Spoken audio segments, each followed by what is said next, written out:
About 1 minute. We got a couple of committee members on their way back.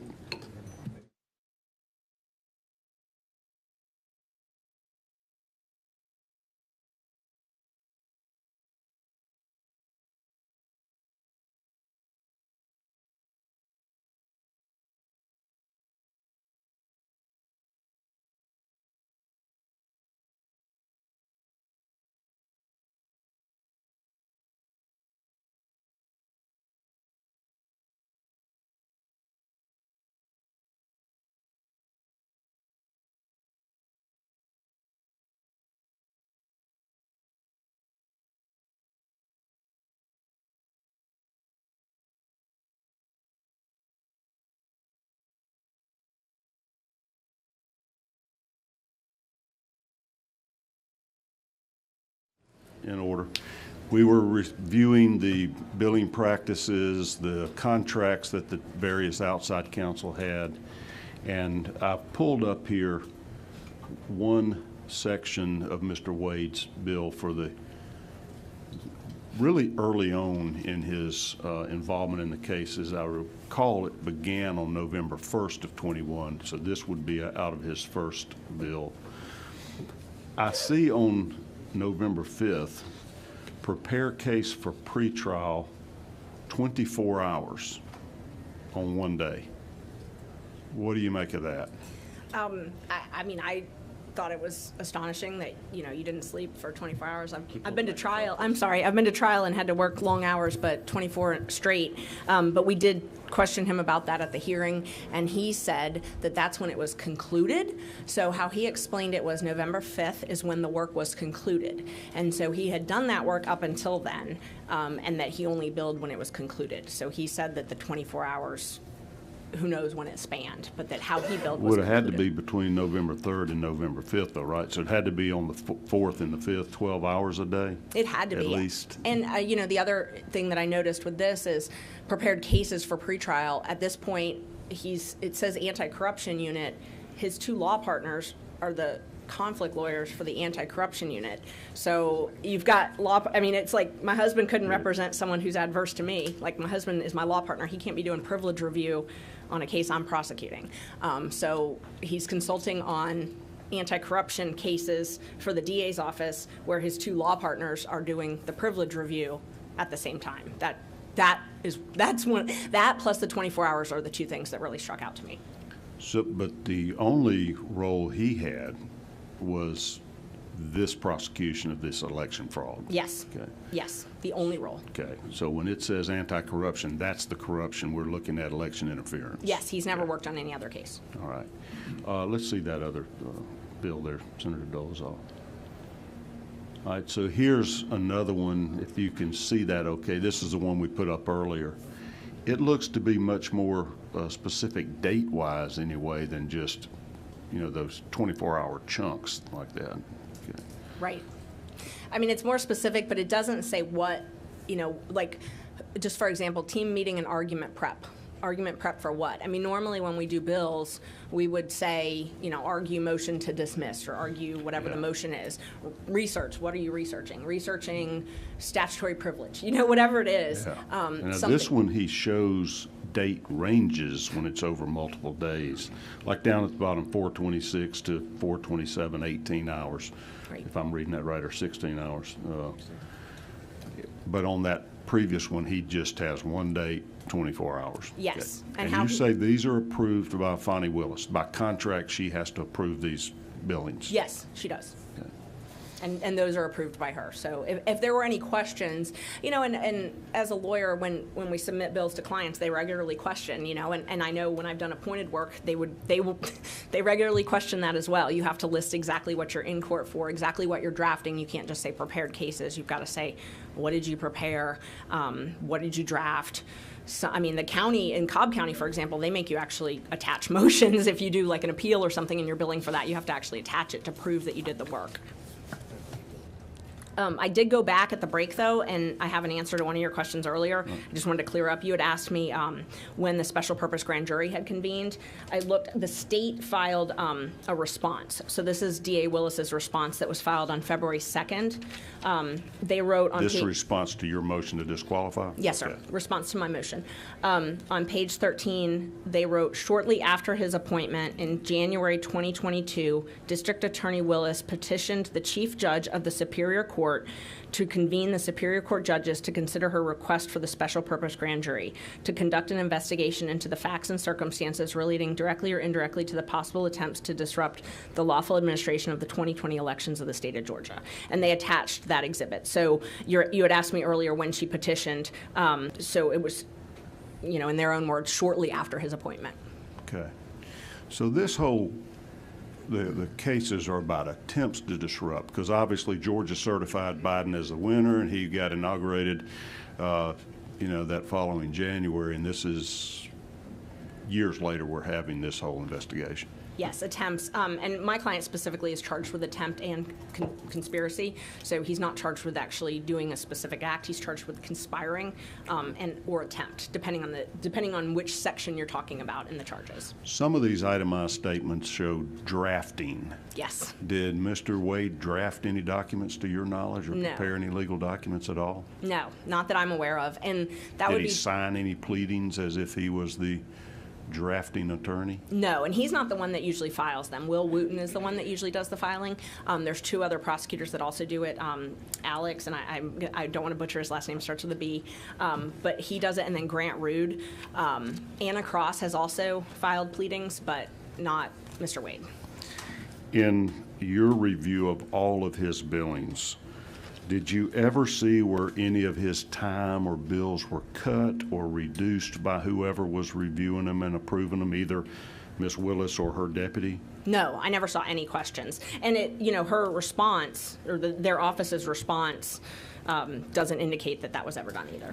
And your experience when you were doing like your public defender work, that you were reviewed and they cut your time? Oh my gosh, yes. Yeah, when I first left the public defender, I had a couple clients that were in the appeal process, because I was at that point I was in the appeals division when I left, and I didn't want their cases to linger, and I didn't want a new lawyer to have to kind of just pick up right when they were going to the appellate courts.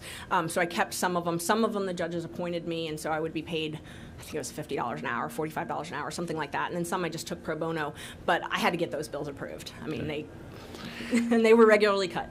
On Mr. Wade's contract, he was allowed to bill, he was capped, he could not bill more than $35,000 in any given month? Yes. Okay. And that was not, so the original contract before the special purpose grand jury was started was a lower cap. This was the cap for the majority of his work during the special purpose grand jury and then now.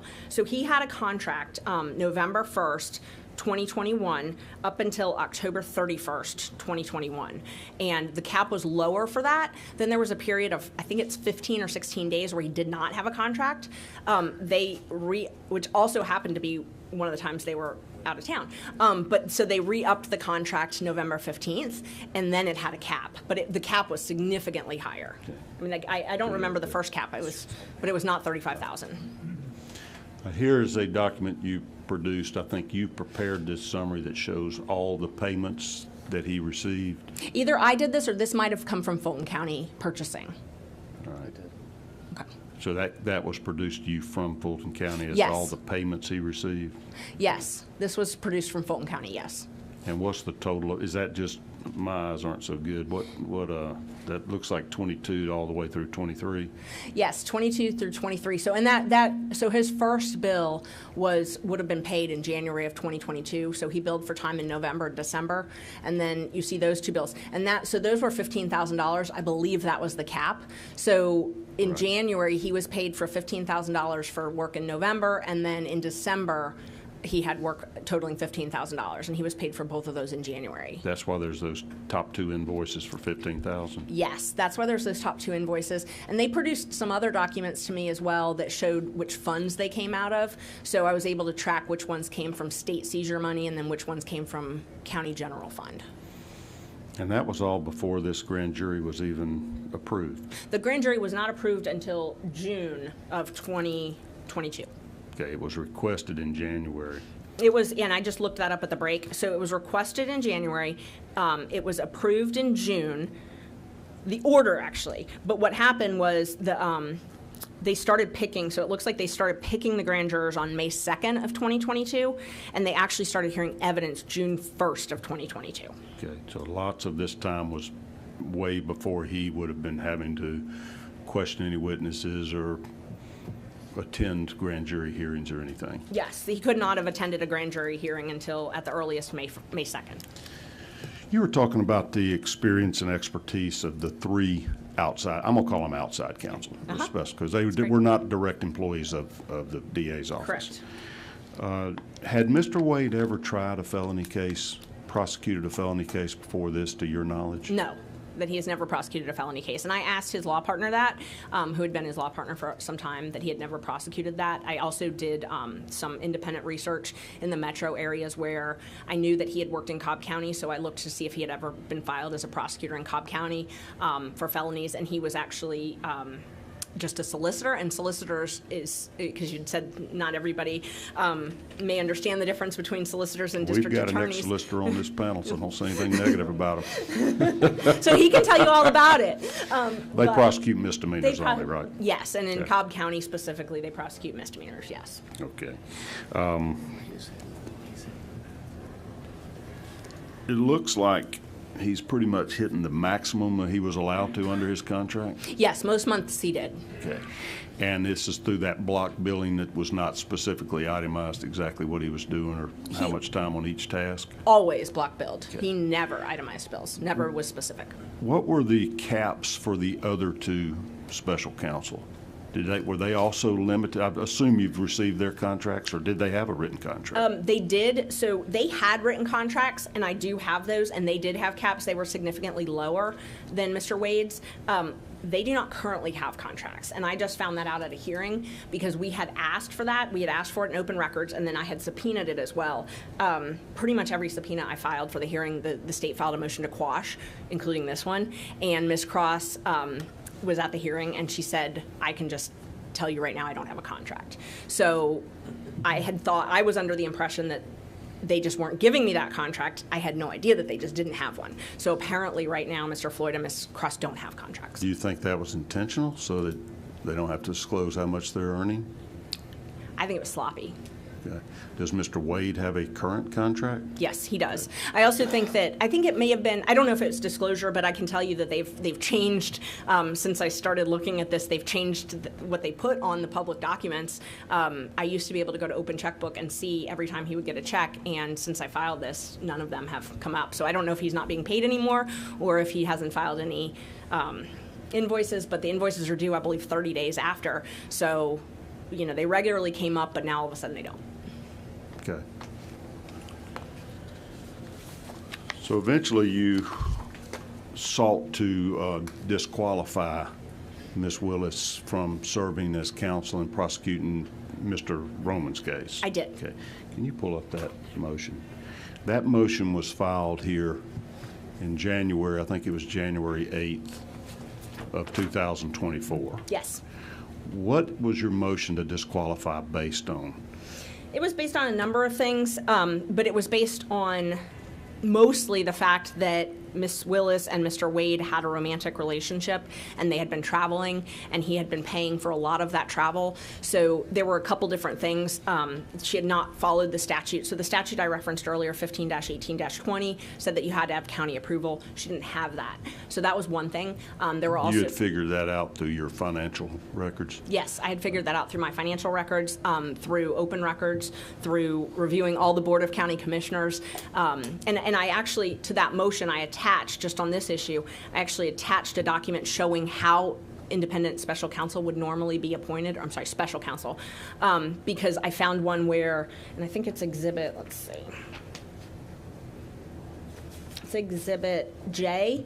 I found one where Fulton County had actually been asked to approve a line item for an independent contractor agreement. And so this, I used it as an example of what normally would happen. Was that for an attorney? It was for an attorney. So she's saying in pleadings now that she's not required to get county approval, but in the past, for people other than Wade, she had gotten approval? This is actually the county attorney.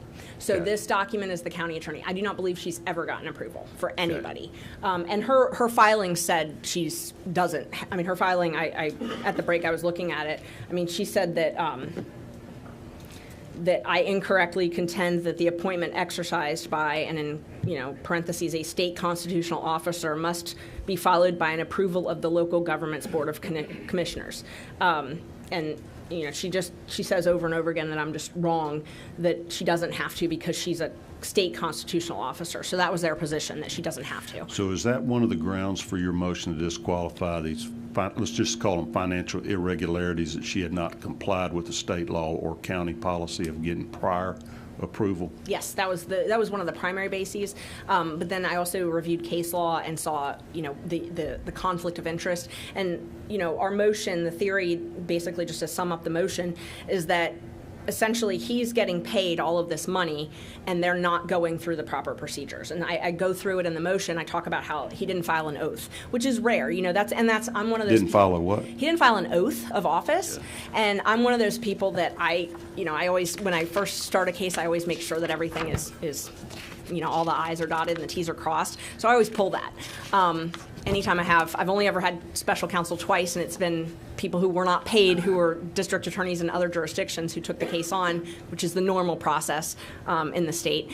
But I've always pulled that just to see that they're sworn. That's something that's important to me. And I couldn't find it, so I did open records to the probate court, to the superior court, and there was no oath of office filed. Sworn for the special assistant district attorney? Yes. If you're going to be inside of a grand juries are highly regulated.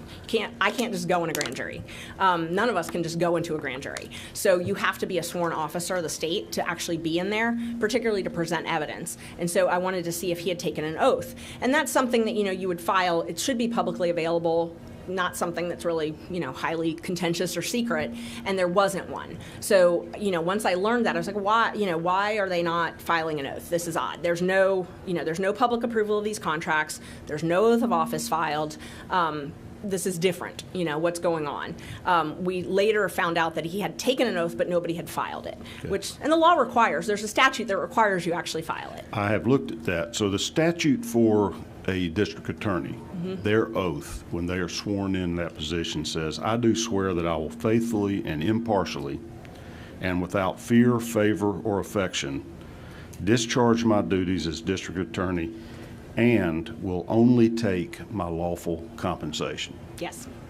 So help me God. Did Ms. Willis sign her oath that swore she would not take any unlawful compensation? Yes, she did that, and then she also filed some disclosure forms that are required. There's financial disclosure forms that Fulton County requires that you file every year, and you have to disclose if you've received any gift over $100. So from anybody doing business with the county. And Fulton County is I used to be a Fulton County employee. They are very strict on those types of things. So anytime there's anything that could be construed as a gift over $100, and I've gone to lunch with prosecutors before who wouldn't let me pay for lunch because they're like, what if it's over $100, So people do take that pretty seriously. So that would apply to Ms. Willis would not be allowed to receive gifts from whom? From anybody who was, and I actually believe I attached it as an exhibit. It's basically anybody who is doing business or seeking to do business with Fulton County. Okay. So, and it's one of That those. would include Mr. Wade, obviously, then? Oh, definitely. Okay. And that makes sense because that's one of those provisions that's supposed to, be guarding against honest services. Like anti-kickback statute. That's exactly what Hire it's based on. somebody as a vendor and they give you gifts in exchange. Yes, and so they require that you disclose that every year. It's signed under oath. You have to file it with Fulton County. So how'd you learn about this relationship between Mr. Wade? I think this has been acknowledged now by both parties, correct? It has, yes. It's a dispute as to when it began, but it's acknowledged that they had I don't know if they still do, but at least had a romantic relationship. Yes, that's How'd you figure that out? How'd you find out? So at first, I knew Mr. Wade and I knew Ms. Willis, and a lot of people in the community were a little surprised to see Nathan and Mr. Wade handling this case. It was just a lot of people said that, and so a lot of people were talking about that, and it was kind of surprising because it's not really he does a lot of law practice, but this isn't what you would imagine him doing. Did you ever see him have other billings? I mean, how do you have time to represent anybody else when he's billing, 24 hours a day to Fulton County? He had other people working for him. Like, he had a law student working for him for a while, and then he had a first-year associate. So I'm assuming that they would probably do whatever other work he had. Did you ever look at his calendar? Did you have access to that to see if No. it matched up? No, I didn't have access to his calendar, and I didn't have access to their text messages. I mean, I was able to get get his geolocation data through subpoena, but the one thing that really struck me is if I was accused of something and I was saying I didn't do it, I would download my phone. They have a system. It's called Celebrate, and Fulton County pays for it. City of Atlanta pays for it. It's literally a system that you can hook your phone into. I have an investigator that has it, and I have my clients do it all the time.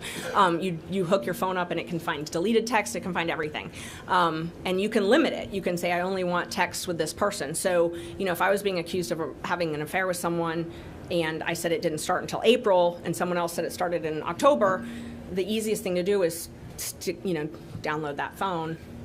And for privacy concerns, you can file it under seal, but you could easily narrow it down and say, I want this timeline. I want all of our texts from, November 2021, and it would easily tell whether or not they were romantic in nature. Before I leave the billing issues, did you ever compare Floyd and Cross's bills to Wade's to see if they were meeting together, like there was that meeting with teams, or what?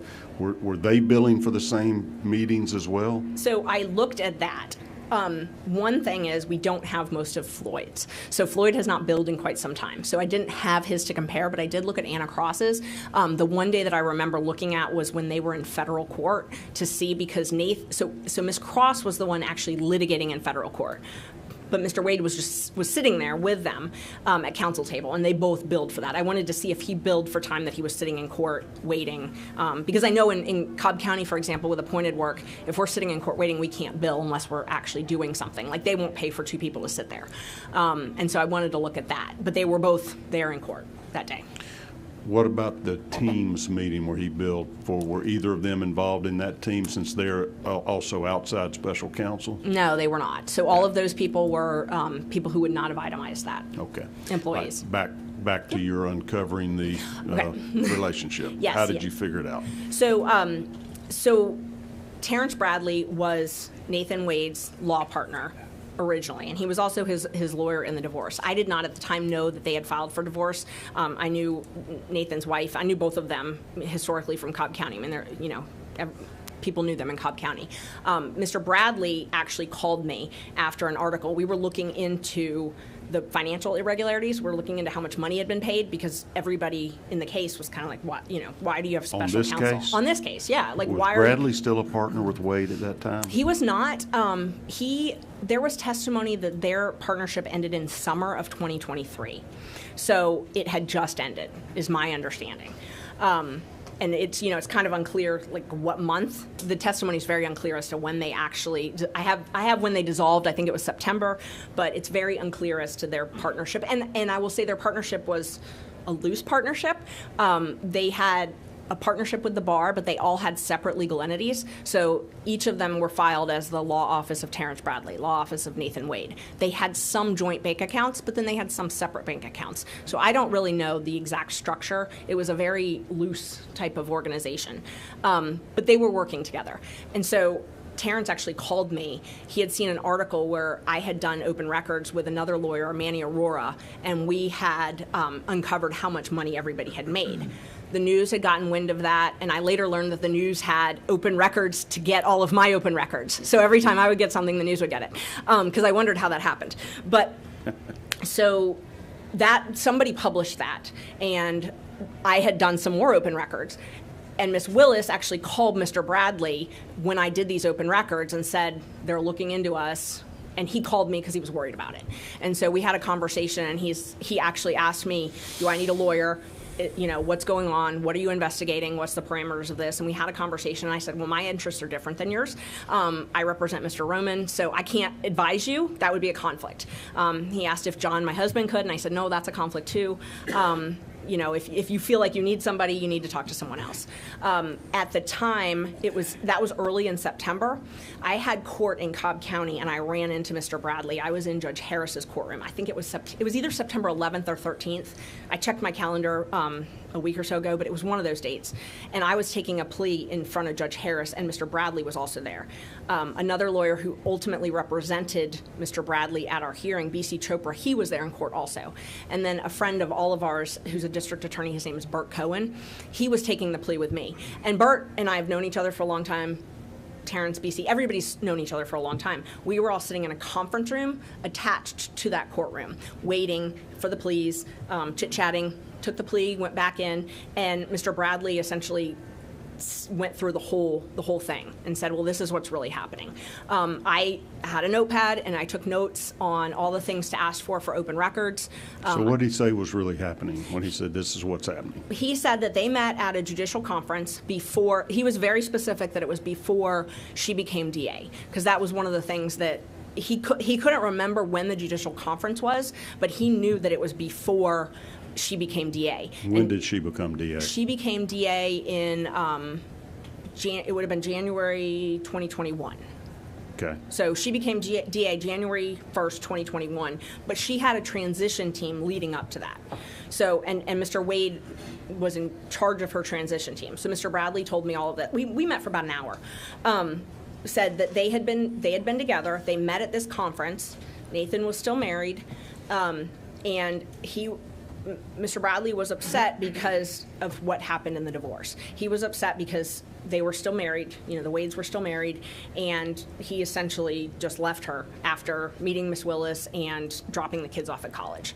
So. And Bradley was Wade's attorney in that divorce action you're talking about? Okay. Yes, I didn't know that at the time. But they were law partners. They had been, Okay. yes. Okay. And I actually don't know if he was still his attorney when he talked to me.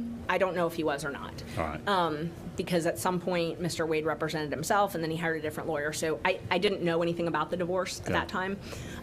So Bradley did not like the way Wade had treated his wife, He did not. but he did not- represented him. He did not like the Okay. way he had treated his wife. He didn't like what was happening in the divorce proceeding, yes. Okay. And, I mean, I remember specifically him saying, you know, I handle my business, things like that. Like, you know, that I don't leave my wife without alimony. Because this, and we talked about it. I mean, Miss Wade had been a stay-at-home mom for, you know, they'd been married almost 30 years. And literally it was right after they dropped their youngest off at college that he said, move out, you know. And so we went through, you know, I was obviously interested in, wait, what? What's happening? Walk me through this. And so he was telling me about the access cards, you know, that Mr. Wade had access cards, telling me about the contracts, told me about their contract, that they had that Nathan had brought them the contract for the first appearance hearings. They had a contract for that. We didn't talk about that yet. That they had the contract for the taint work, and then ultimately that Nathan was hired as the attorney on this case. That they had been dating before, and he told me, you know, they met at hotels. He would go to her place. And I remember him saying, you need to find her bestie who they had a falling out. That's the person whose condo it was that they would meet at. And did you later determine who that bestie was? Yes, it was Robin Yeardy. It was not until sometime later that I determined that. It was very difficult to determine who that was because he did not remember her name.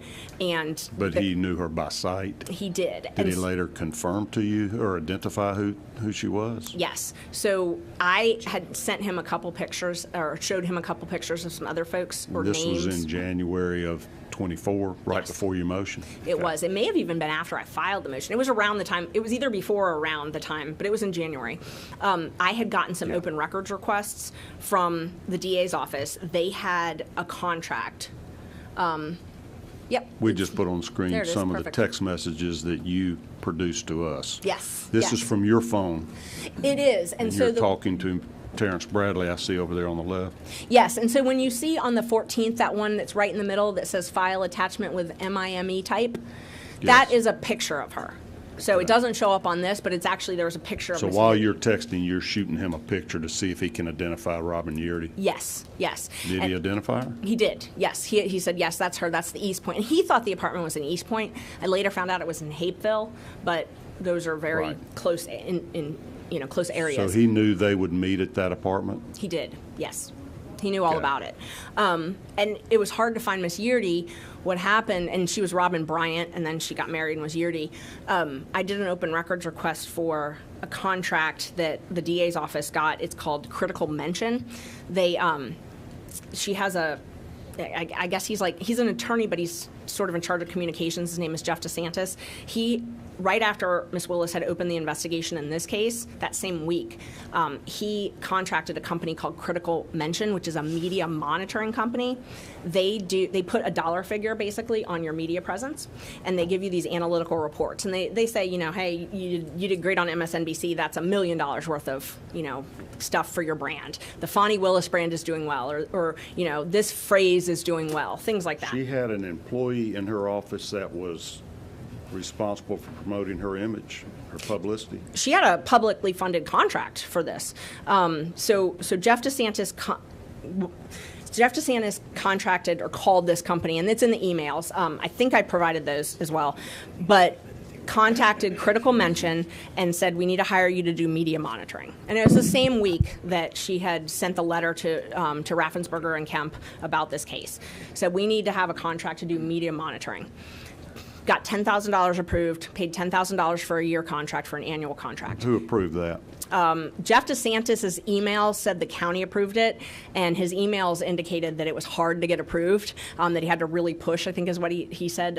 There's some language to that, but the county paid for it. Do other DAs do that?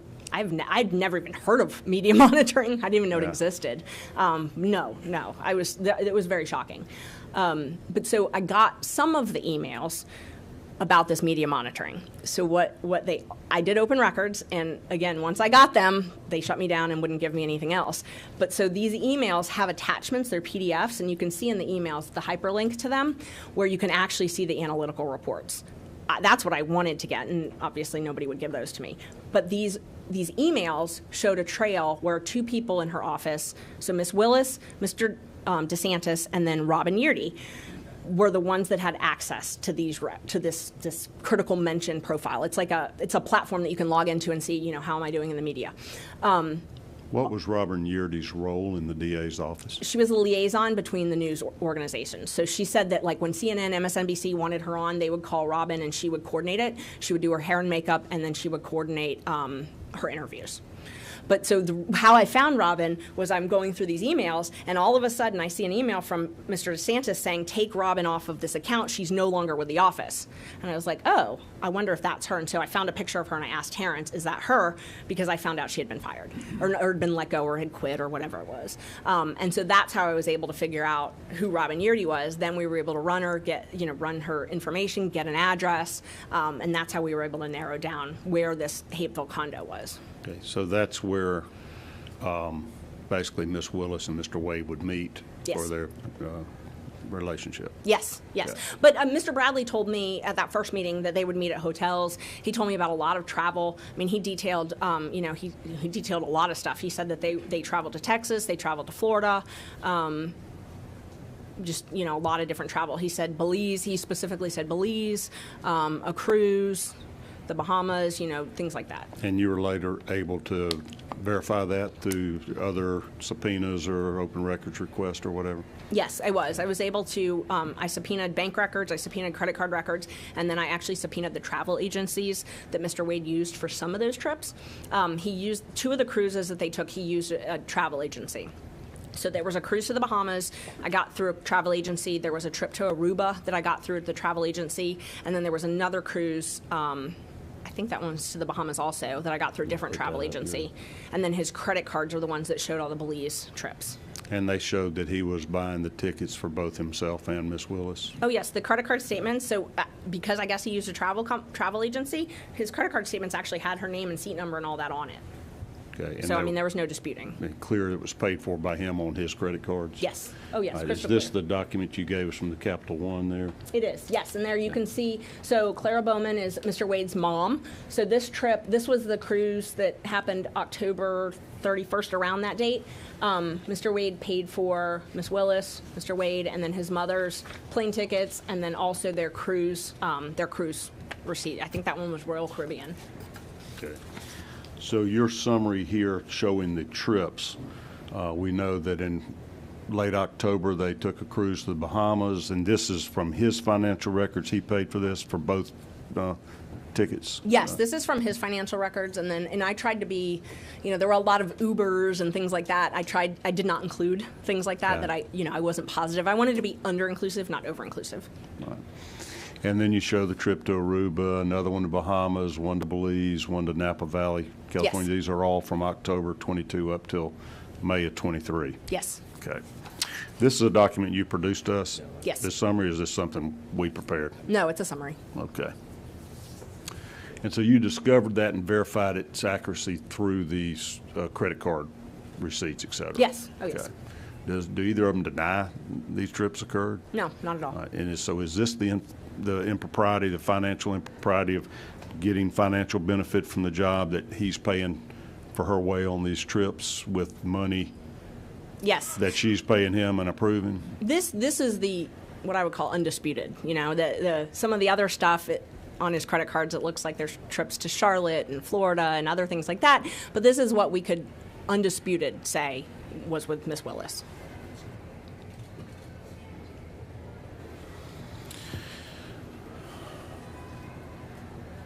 So back to you're a good investigative reporter here. So you have heard these rumors, and now Mr. Bradley, just by almost happenstance, you're with him in court. Yes. And he spills the beans on it and verifies it. Then you go get the documents to prove it's accurate. Yes. And you identify Yearty, get him to say, yeah, that's the woman whose condominium they would go to? Yes. Okay. And I developed it, you joke about my investigator skills. I've done public defense most of my career, at some point or another, or pro bono. It's hard to get money for investigators, so I've learned how to do a lot of it on my own. I dig a lot on things. So, and I do like to use the Open Records Act, so I was able to do that and get a lot of information. But what I did was I compiled all of the information Mr. Bradley gave me, and then I did various open records requests based on it.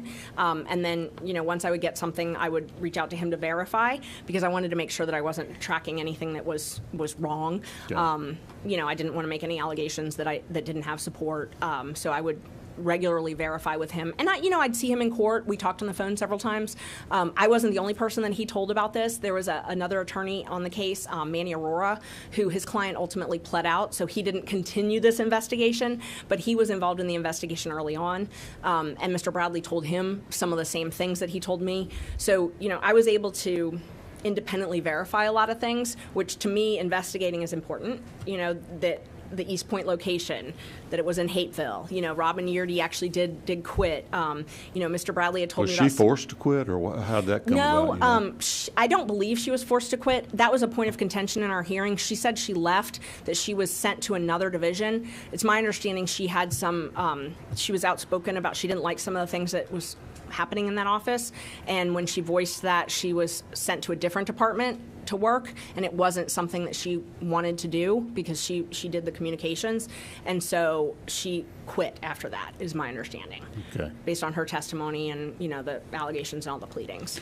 All right, so after, I might be skipping parts of your investigation because it's pretty darn thorough, and you had gotten this Trackhawk, or Cellhawk, what's it called, where you're tracking the Yes. location. You were mentioning to me earlier when I kind of got you off that employees can have it on their own phone if they want to, and she could have gone back and proven that they had not been communicating before he was hired. Yes. Okay. So let me explain that, because there's two different systems, and I'm always learning new things about this, but cell phone data is one of the new things in criminal defense. We see it in a lot of cases.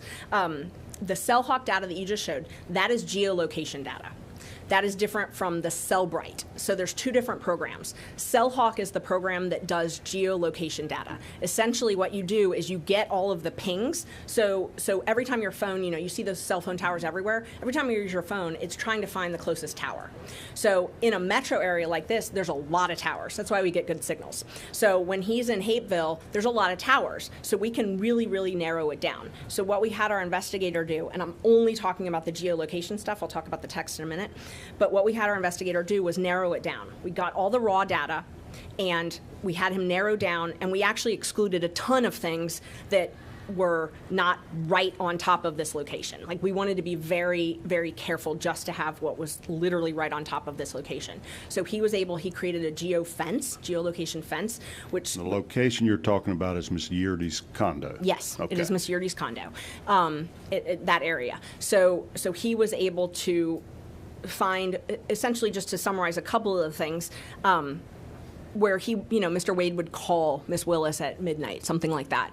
And then all of a sudden, his phone would travel, and you can actually watch it. When you do the live CellHawk, the app, it's pretty cool. You can actually watch the phone travel, and it's pinging because you're using it. If you have an app open, your phone's pinging. So my phone's pinging right now because I'm sure I have an app open. So it's pinging from his house all the way down to the condo at midnight, 1 a.m. And he calls her when he gets there.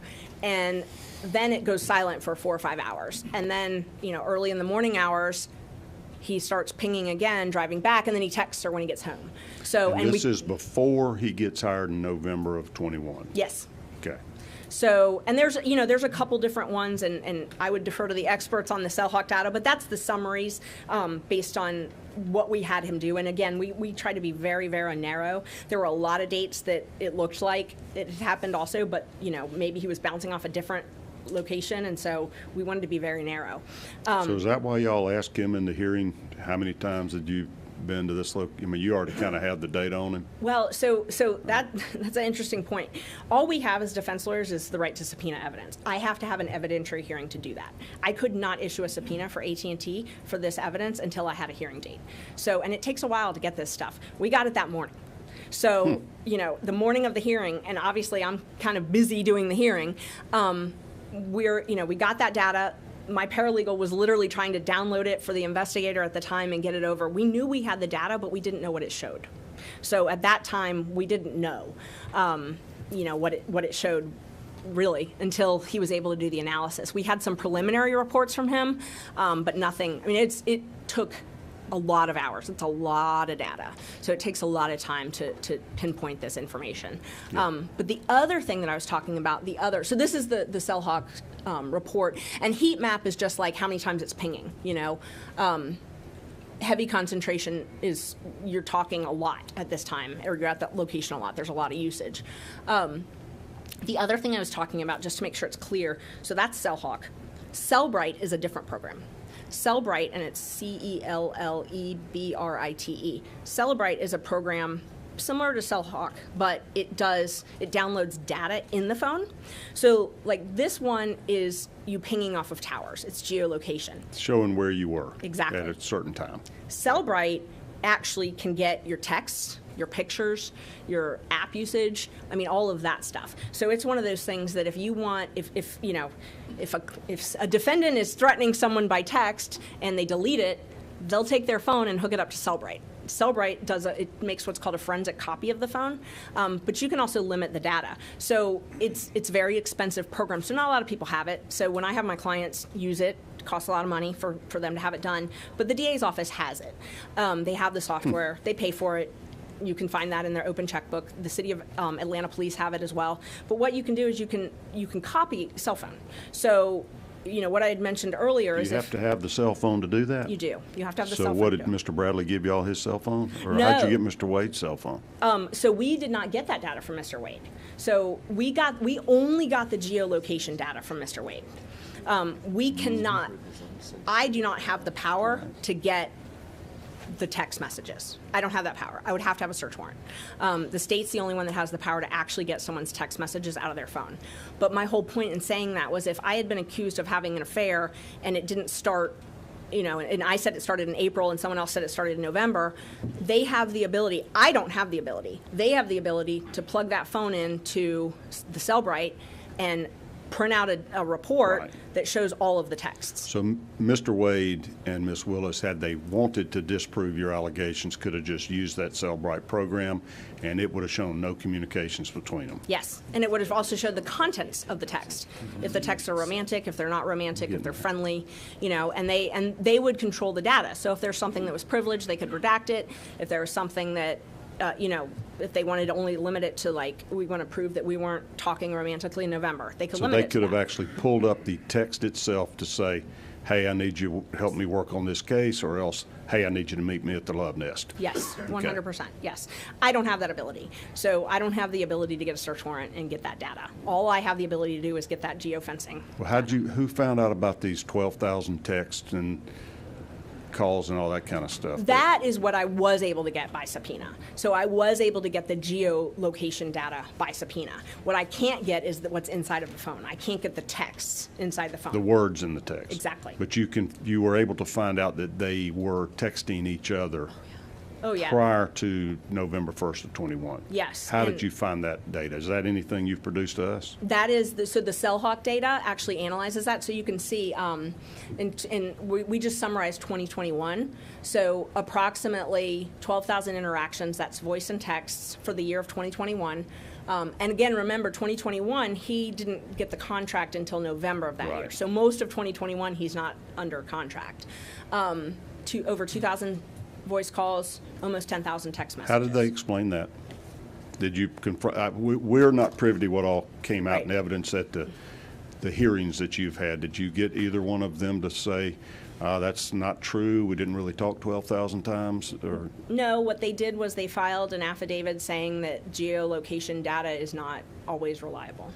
Okay. Does that apply to Cellbrite data, though? No, it doesn't. And it was ironic because I have a number of cases. I mean, almost every murder case I've had in the last decade has had geolocation data. Used by the prosecution against the defendant, right? They use Cellhawk data. I mean, literally, they're using this right now. So our investigator actually analyzed the same, there's a trial going on, it's called the YSL trial. There's this same data being used in that trial, and our investigator actually analyzed it for them in that case. So, I mean. For them, you mean for the Fulton County DA's office? No, for the defense looking at that data. So the point is, they're currently using the same data in another courtroom to prosecute someone, but their defense in our case was that it's not reliable. Okay. Got it. And did your Cellbrite data come in? The existence of the cell phone calls? No. So the Cellbrite data, that would have to be voluntary on part of the DA to actually So they could show you that to disprove your allegations? 100%. Okay. Didn't do it? No. Neither Wade nor Willis? No. Okay.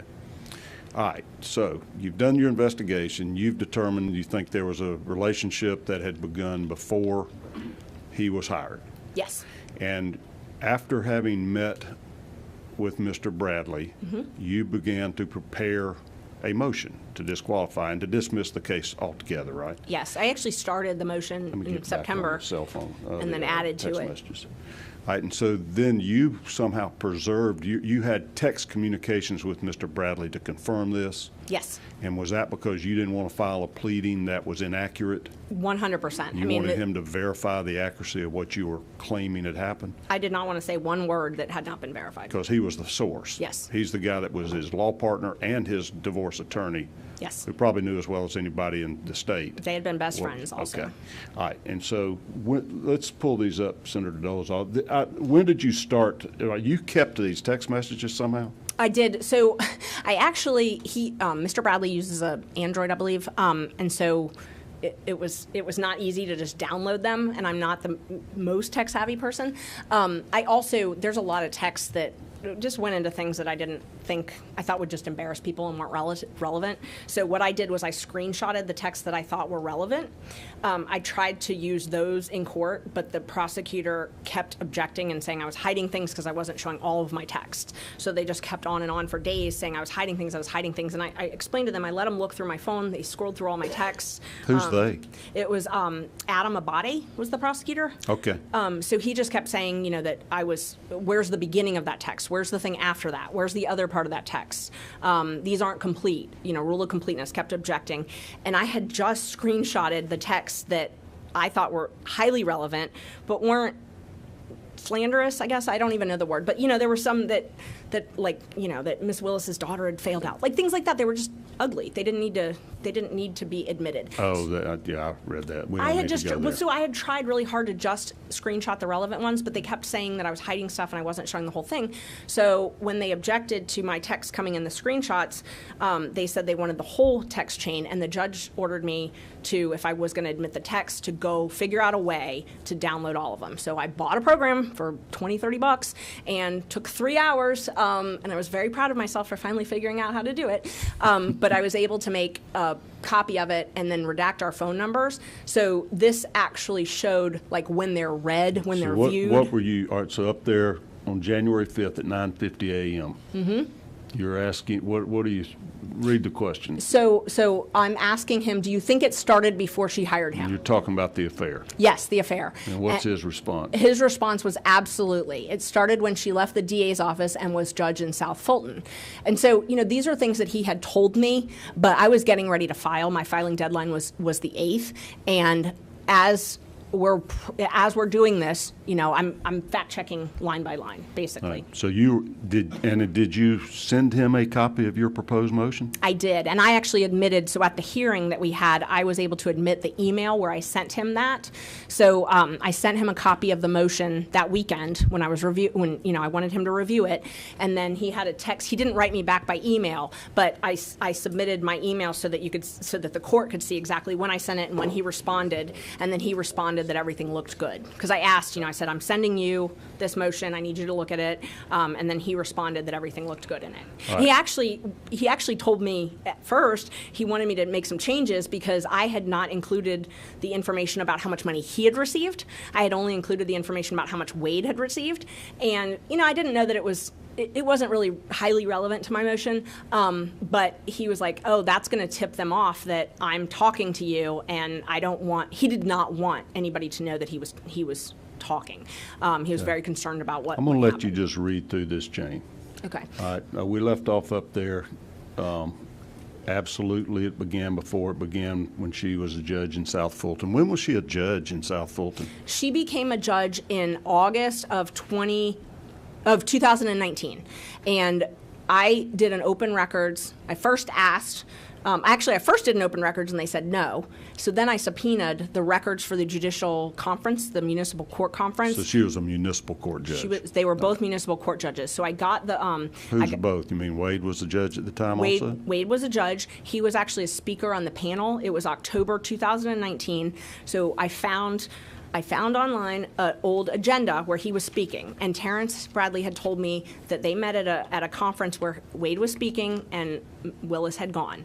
So I knew that. So and it was in person, so I could narrow it down because of COVID. I figured out when COVID happened and when all the conferences went virtual. Narrowed down my timeline, so I searched for this specific time period, which is when Bradley had told me the relationship started. And when was that conference? It was October 2019. Right. So I found the agenda for that. So then I reached out to the municipal court judges CLE group and said, here's an open records request. I would like a list of attendees because I wanted to verify Miss Willis went there because I was trying to fact check. And they said no. So I subpoenaed them, and they gave it to me. I also subpoenaed. Was she in attendance? She was. Where was that conference? It was at Lake Lanier. Okay. I also did an open records request to the city of South Fulton because I know that they have to sign off if your judge is going to go to a conference. So I did an open records request to them to make sure that they had actually sent her to that. So I verified from 2 different sources that she attended that conference, and that matched what Mr. Bradley had told me. All right. So is that a part-time job, a municipal court job, a judge? Yes, okay. It is. So Wade could continue practicing law and do that on the side? So she was a full-time, but Wade is a part-time, and Wade only did maybe once or twice a month at most, because he was in the city of Marietta. I mean, he was a fill-in judge for that. That wasn't his. Okay, so you narrowed it down to that's when the relationship began. Scroll through here for us, and I can't read that green line. What's the next? If you don't mind, just sort of read us through. No, of course. It says, "Is this accurate?" And this was again on So when you're saying, "Is this accurate?" You're going over this brief and saying, I'm about to swear this in court. Will you verify it's accurate? Yes. Okay. So at that time, I was going through the actual statement because I was trying to figure out how to say it, and so I said, upon information and belief, Willis and Wade met while both were serving as magistrate judges and began a romantic relationship at that time. And he corrected me and said, no, it was municipal court. You had said magistrate court, and he said no. Right. Okay. And I slipped up.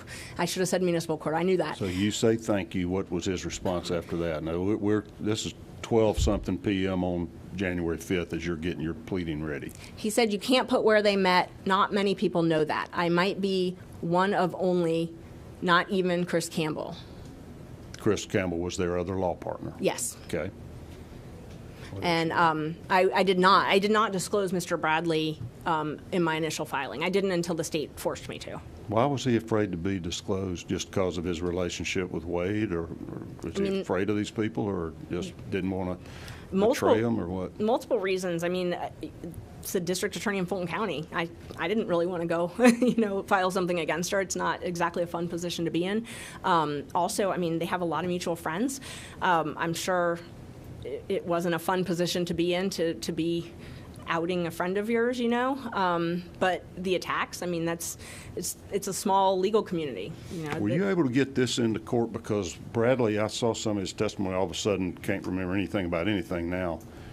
Were you able to use this to impeach him and show that he did know precisely what happened and when? Yes, and he changed his testimony somewhat. At first, when he first testified, he testified that he had never discussed this with me. And then you showed his text messages where y'all discussed it. Well, at that point, that caught me off guard. So, I didn't expect that. So then I pulled my text messages, and I'd had some screenshots of them just in case. And I told his lawyer, do you want to look at my text messages? And so then he later came back and testified that yes, he had. Had told you that? Yes. Okay.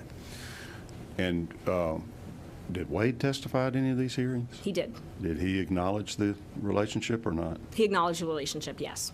Before he was hired? No, he did not. So before I filed the motion, nobody acknowledged any relationship.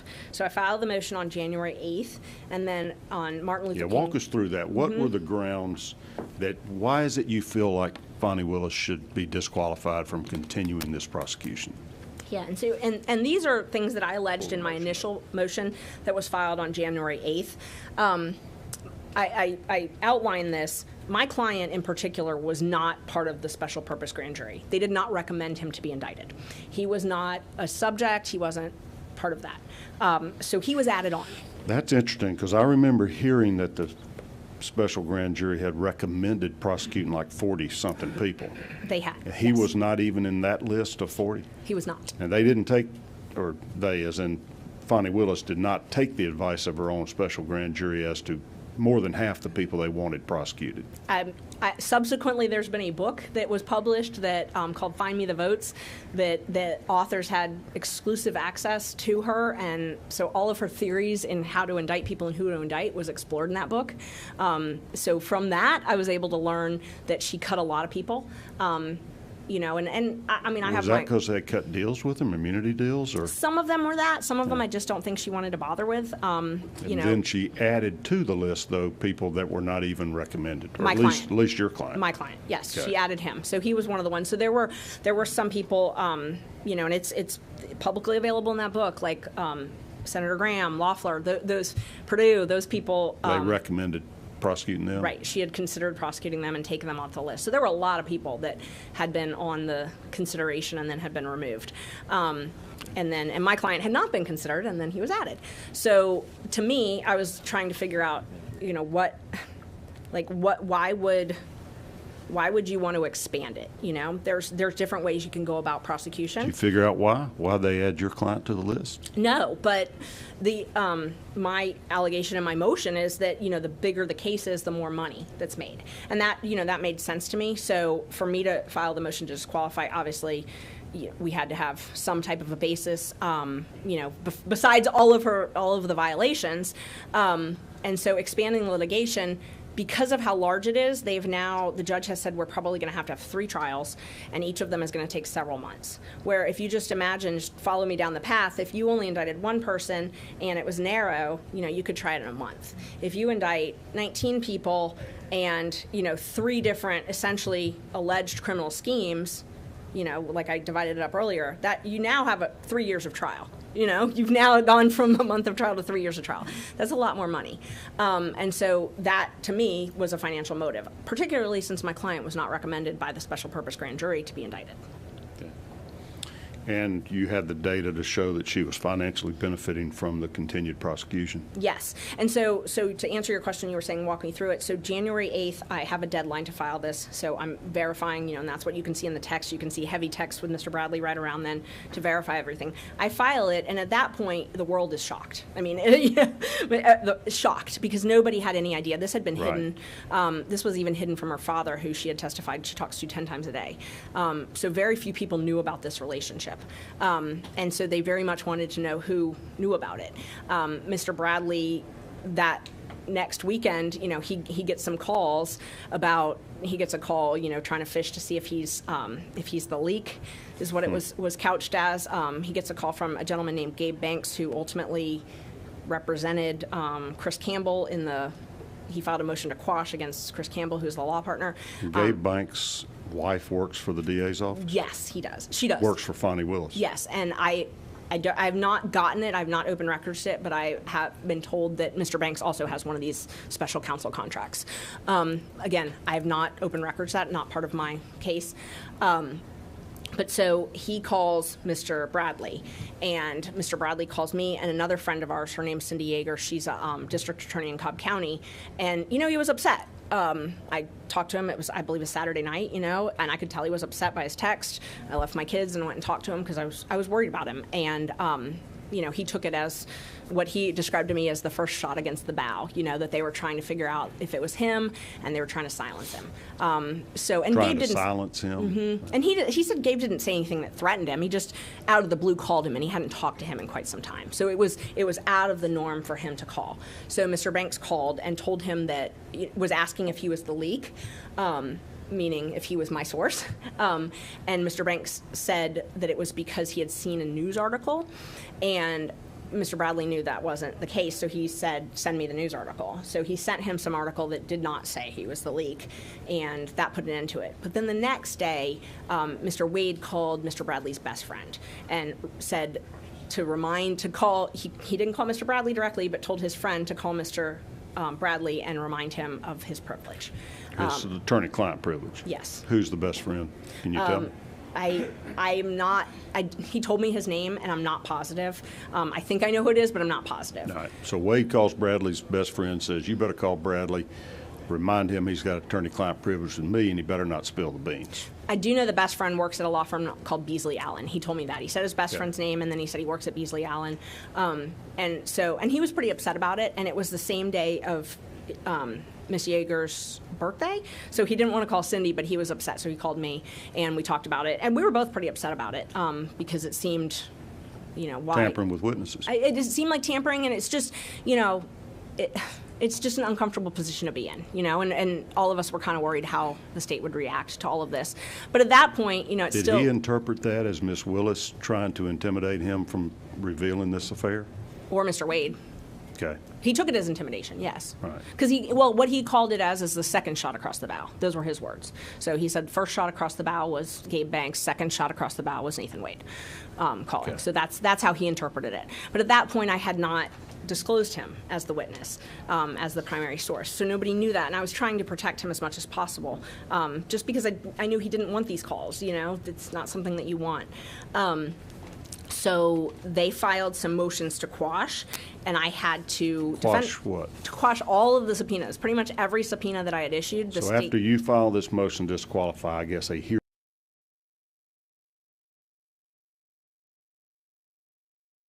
was scheduled? Yes. And yes. then you started issuing subpoenas to line up your evidence? Yes. That's when this witness tampering occurred? Yes. After that, to try to intimidate your witnesses from coming to court? Yes. So, and let me walk through the timeline. So I filed this on the 8th. The next thing that happened was Miss Willis testified. I say testified. She spoke at a church on Martin Luther King Sunday, and was making some statements about why did they single out Mr. Wade. Didn't say anything about that we singled him out because he's the only one she's having an affair with. Did not agree to that. Instead said that it was racially motivated. And the other two special prosecutors were white. Yes. But they were making significantly less money. Right. And she even said, to the church, she even said that I'm paying them the same rate, which is not true. Mr. Floyd's contract is for $150 an hour. It's never been $250 an hour. So that, one of my kids was listening to it and, said, come listen to this. And I listened to it and I was like, wait, that's not true. So that was one thing that she said that wasn't true. Also that it was racially motivated. She didn't say anything about, they're singling him out because he's the one I went on all these vacations with and he's the one I'm romantically involved in. Instead, she said that we were singling him out because of race. And then she said that they were all paid the same, which is not true. So I thought at that point, okay, they're not going to admit that they have this relationship. And so I'm texting with Mr. Bradley, oh my gosh, are they going to lie about this? Like, it's on their credit cards. Like, I don't know what's going to happen here. And so then in the divorce proceedings, Ms. Willis had been subpoenaed to testify, and she actually invoked her executive privilege as the DA. That. She wouldn't testify. She would not testify. So then they settled it. Right, and then they settled it because because the judge said he was going to have to testify. So they settled it, and he did not have to testify. So at that point, the judge had given us a hearing date, so I was able to issue subpoenas. So my subpoenas started going, and I filed the returns of the subpoenas, and all of a sudden the motions to quash started coming in. Right around that time, the state filed their response where they admitted to this relationship, but they put limits on it. So their response that they filed, I believe it was February 2nd, I believe, February 2nd. So on February 2nd, they filed their opposition to our motion. They admit that there was a romantic relationship, but they claim that it started after he was hired and that all of the gifts and travel was roughly divided. They submit an affidavit from Mr. Wade, and they submitted a receipt from a credit card where she had paid for one plane ticket. So, it was a couple $100 on hers and then thousands of dollars on his. So then my subpoenas were filed, and every single one of them had a motion to quash. And they kept saying, I don't have a good faith basis, kept very harshly saying that I was making this up and nobody had told me this and it was, gossip and I was lying and I should be sanctioned. So the court held a hearing on their motions to quash, and I was forced to disclose Mr. Bradley as a witness, which I did not want to do because I was worried because I knew they had called and all of these things, but I had to disclose him as a witness. And so at that point I was still talking with Mr. Bradley fairly regularly, but that then changed. Okay. So you're waiting on the judge to rule on your motion to disqualify? Yes, sir. In summation, the grounds for that are what? That this is improper for a prosecutor to have a relationship with the special prosecutor? Yes, that is a conflict of interest. Okay. And that's because the financial benefits or just because? Mainly the financial benefits. There's a couple different aspects to it. We've also alleged some other misconduct because the prosecutors aren't allowed to publicly condemn an accused prior to trial. And she made a speech at a church and said this was racially motivated, talked extensively about the clients being guilty. She testified at our hearing that our clients were guilty, that my client was, guilty of trying to, I don't even remember, subvert democracy or something. But she's made a number of public statements condemning their guilt, which is not allowed. That's inappropriate conduct for a prosecutor? Very much so. And there's case law on that. There's bar rules on that. So there were a lot of public speeches that were made along the way. And, they're you can kind of follow them through this media monitoring company. But so she makes these, and then she got disqualified from prosecuting another person she wanted to prosecute. For making public statements? It was for a fundraising. She had thrown a fundraiser for his opponent, his political opponent. Right. So when that happened, you sort of see her press stuff dwindle a little bit. So she stopped making as many public comments. But then when this motion came about, she made the church speech, as I'd call it, where she, calls me and, my client racist, and says, condemns their guilt. And then she also gave interviews to this book. I don't know, the timing was just, it was just nuts. But the book came out right around the time that all this was happening, and it's called Find Me the Votes. And that came out in 2024, you're saying? Uh-huh. It came out a month ago, if even. And she literally let the authors of this book in when she was deciding how to prosecute this case, who to indict, who not to indict.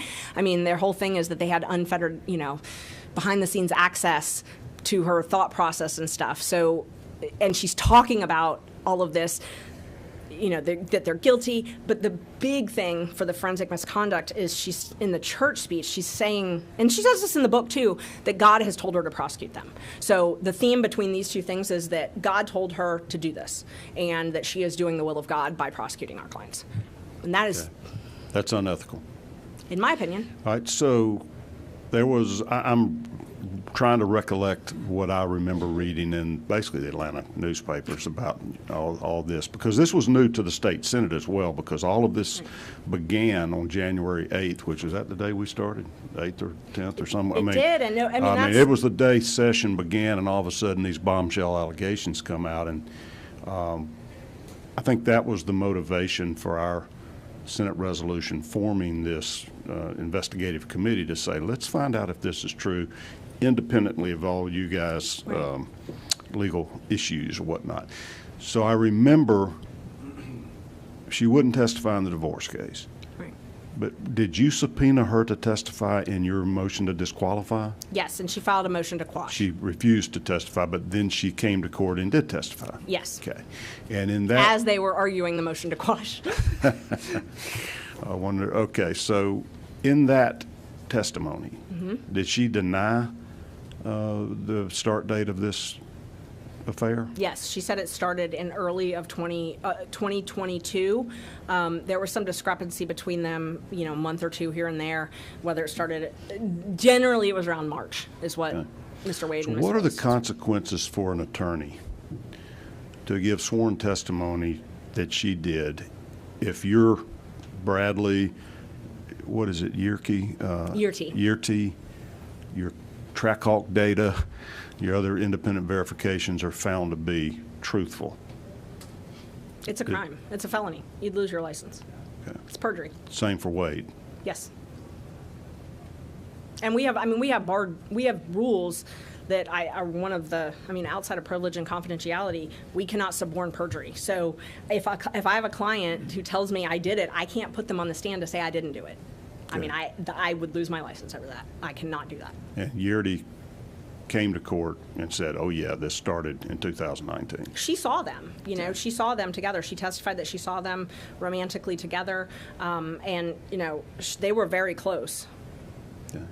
And you had Bradley's text message that showed he confirmed that absolutely back in January. Yes, and he had a lot of details, little details that matched up. Did you get other details from him by phone? Yes. That wasn't in the text? What did he? A garage door opener that Mr. Wade had a garage door opener, and then I've subsequently learned that he told Mr. Aurora the same thing. Garage door opener to her place? To her place. Okay. Mm-hmm. Yeah, to her place.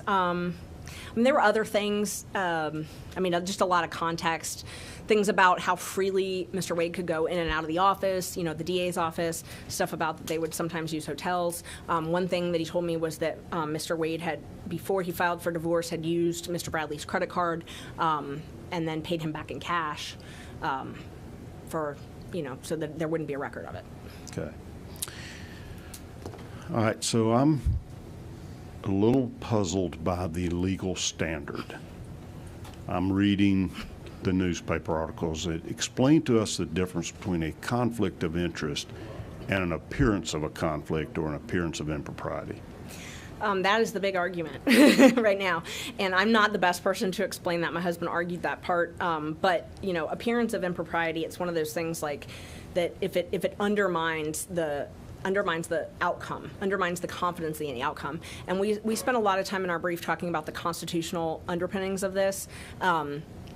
Due process, that my client has a right to due process. He has a right to a fair and impartial prosecutor, and we don't think that's happened in this case. And so I think that would be more along the lines of the appearance of impropriety, and then actual impropriety is receiving money, like receiving money and not paying it back. And there was testimony about that. Ms. Willis came in and testified, and Mr. Wade did, that she paid him back in these sums of cash, but there's no records of any of that or where she got it. Anything shows him depositing cash or receiving cash? No, and we asked her where you got it. She said that she said she borrowed it from her campaign. So she said the original large sum of cash came from her campaign. I She think took all that of out. us up here that have campaigns know you can't take campaign funds for personal use, right? I'm not well versed in that area of law, but that is my It's understanding. pretty black and white. So she testified that she took that the majority of the cash she had on hand was from her campaign, that a loan she had given herself from the campaign. She was very clear about that. And then she also said that when it got low, she would supplement it by getting like $50 back at Publix. But I mean, she's giving him $4,000, $2,500, so large sums of cash. So, and there's no trail. Obviously, there's no record of any of that. Right. In some of the documents you produced to us, there were a couple of IOLTA trust accounts. Those were Mr. Wade's accounts? Yes. Okay. So he had more than one trust account in his law firm? Yes, he did.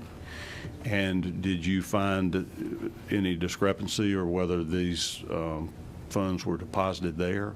Yes, and so he testified because we asked him where he deposited the funds. And these are the funds where his paychecks basically from Fulton DA's office? Yes. Okay. At first, he deposited them to his joint IOLTA that he had with his law partners, and then he started depositing them to his when I say personal, just him IOLTA, an IOLTA that did not have anything to do with Mr. Bradley or Mr. Campbell. Do you think Mr. Bradley was aware that he was running the money through a separate account? I think it might have been part of the reason that they dissolved. That they broke up? Yes. Do you think his ex-wife knew that this money was being held in a trust account rather than previously it had been going through his own bank account? His ex-wife didn't have any idea. I mean, you could tell from the pleadings that he was even making this much money. I mean, he filed some interrogatories and some answers in that divorce case saying that he made a couple $1,000s a month. I mean, very, very minimal amounts. Well, we knew he was making up to $35,000 a month under this contract. Right, and he has a lot of money parked in one of those IOLTAs that's not disclosed in the divorce. Okay. So that's, does it look like he was using his law firm trust account or his personal lawyer? IOLTA is a legal trust account, right? Yes. The interest from it goes to the state bar to help fund some Yes. indigent care or whatever, right? Yes. As much as I wish we could park money in our IOLTAs that was earned and not pay ourselves, we can't do that. So when you earn money, you can't leave it in your IOLTA. IOLTAs are for client money, so they're a lawyer trust account, and essentially what they are is like if you settle a divorce case, not a divorce case, I'm sorry, you settle a civil rights case or a Personal injury case. personal injury case, Right. and you get $100,000, and 60 of that's the clients and 40 of it's the lawyers. It has to go into your IOLTA.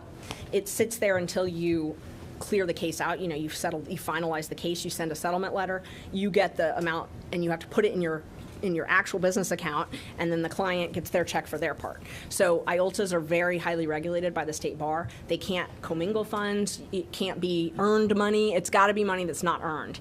And the interest does go to the state bar, but once you earn the money, you have to pay it. You have to have it in your account because you have to claim it on your taxes. Right. I mean, lawyers wish that they could keep money in IOLTAs and not have to pay taxes on it until it was a year that Right. So Financially, sometimes they wanted to. attorneys may take a retainer up Yes. front and bill against that retainer. Say, you might do that on some of your criminal cases. So, yeah, Yes. I'm going to take $25,000, I'm going to put it in my trust, and then I'll submit an itemized statement and pay myself as I earn the money. That's exactly what they do with retainers that are refundable. So they would ask, $10,000 retainer, and then if this month I billed $1,500, I send you a bill, and then I take the $1,500 and I transfer it to my business account. Okay. As soon as it's earned, you have to transfer it. So these funds, if they in fact came from the contract with Fulton County, should have probably never been put in a trust account at all because they were already earned after he had done the work, and within some amount of time after that he sent the bill and he got paid for work that had already been done. I mean, if they were put in a trust account, they would need to be transferred quickly. Is that the kind of I don't do that, but ethical violation that can get you disbarred? they highly regulate the IOLTAs, highly regulate. I mean, the state bar, like there's a list of places that we can do banking because they're regulated by the state bar. I have to go in person for most of my IOLTA transfers. They're not something that I can do like online banking. I mean, it's a pain. Okay. But yeah, so they're highly regulated, and we know these were deposited in his IOLTAs because the back of the checks for Fulton County show where they were deposited. And have you asked him about this? Has he given any explanation for why he ran this money through a trust account, or is it still in there? We don't.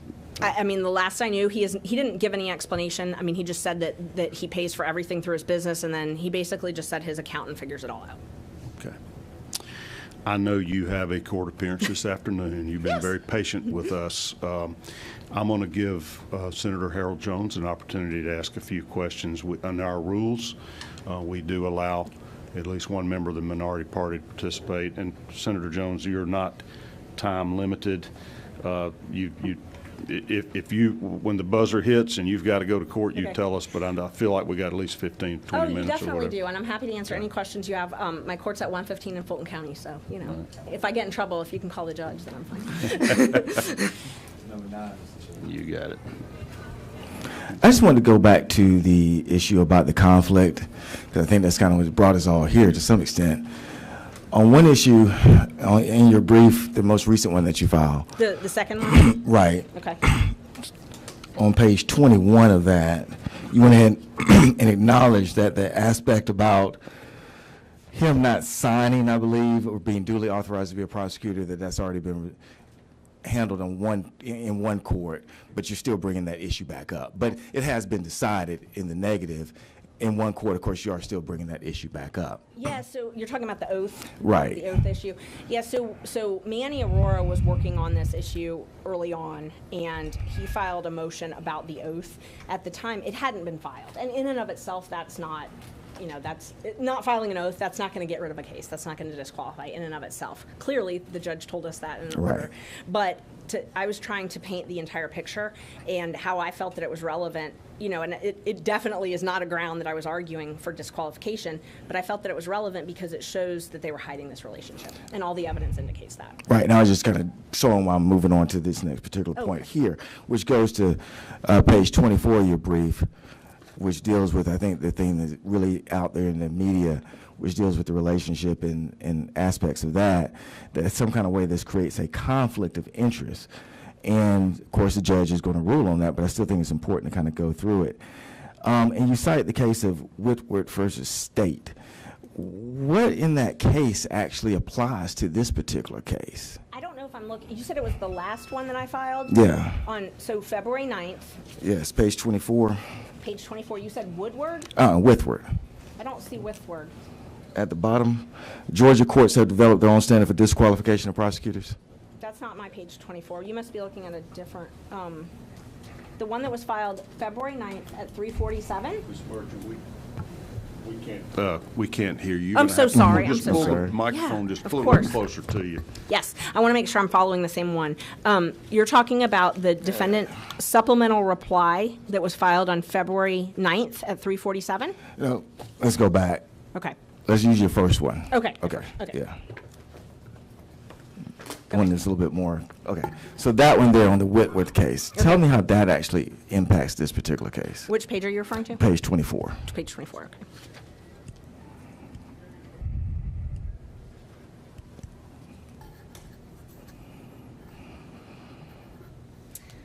So the site is Whitworth. The court recognized a conflict of interest as a ground for disqualification.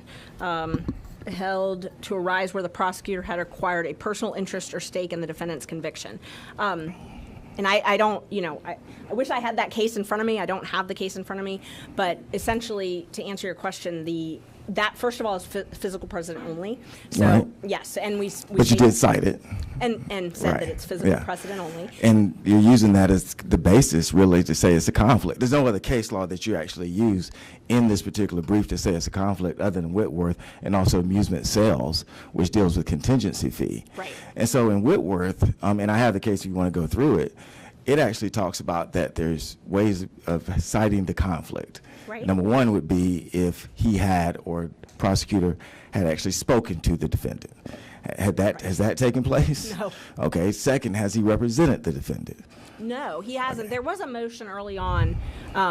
It was, I didn't even bring this up here, and I don't think we talked about it in the brief, but there was a motion early on because Mr. Campbell, who's Mr. Wade's law partner, actually sent a mailer out to my client and all of the other defendants. Yeah. So I don't think anybody called based on that, but they did advertise to them saying, call us to represent you.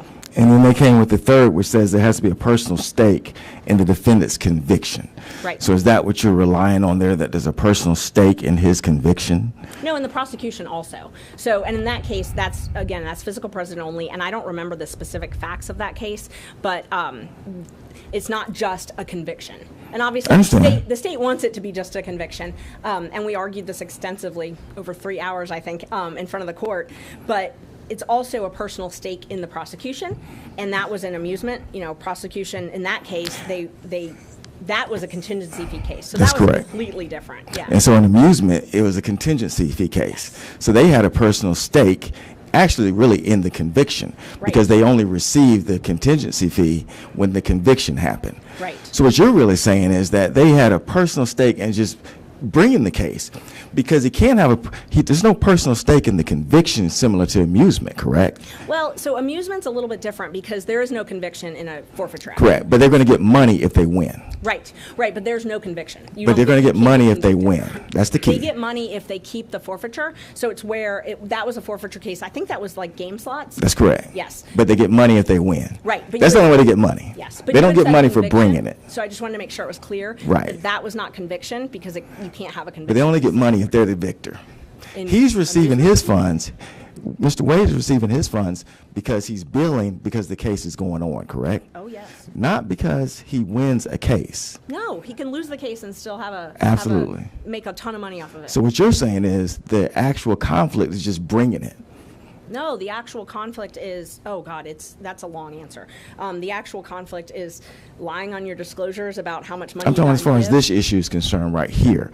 When you use with worth, you use amusement sales, and they say that there has to be an actual conflict. And amusement sales, and let's go back to Whitworth if we can, because in Whitworth, the person was actually told, the prosecutor was actually told by another prosecutor that they want the case to actually resolve in a conviction. Because what had happened was the defense attorney came to the prosecutor and said, we would like to plead. And the prosecutor basically said no. He went and got advice from somebody, and that prosecutor said, we would like this case to resolve in a conviction. Right. And so the question, and that then was held not to be a conflict. They said that still is not an actual conflict, even though someone told that prosecutor. We want to see a conviction. We actually want to see it go to the end. Don't plea him out.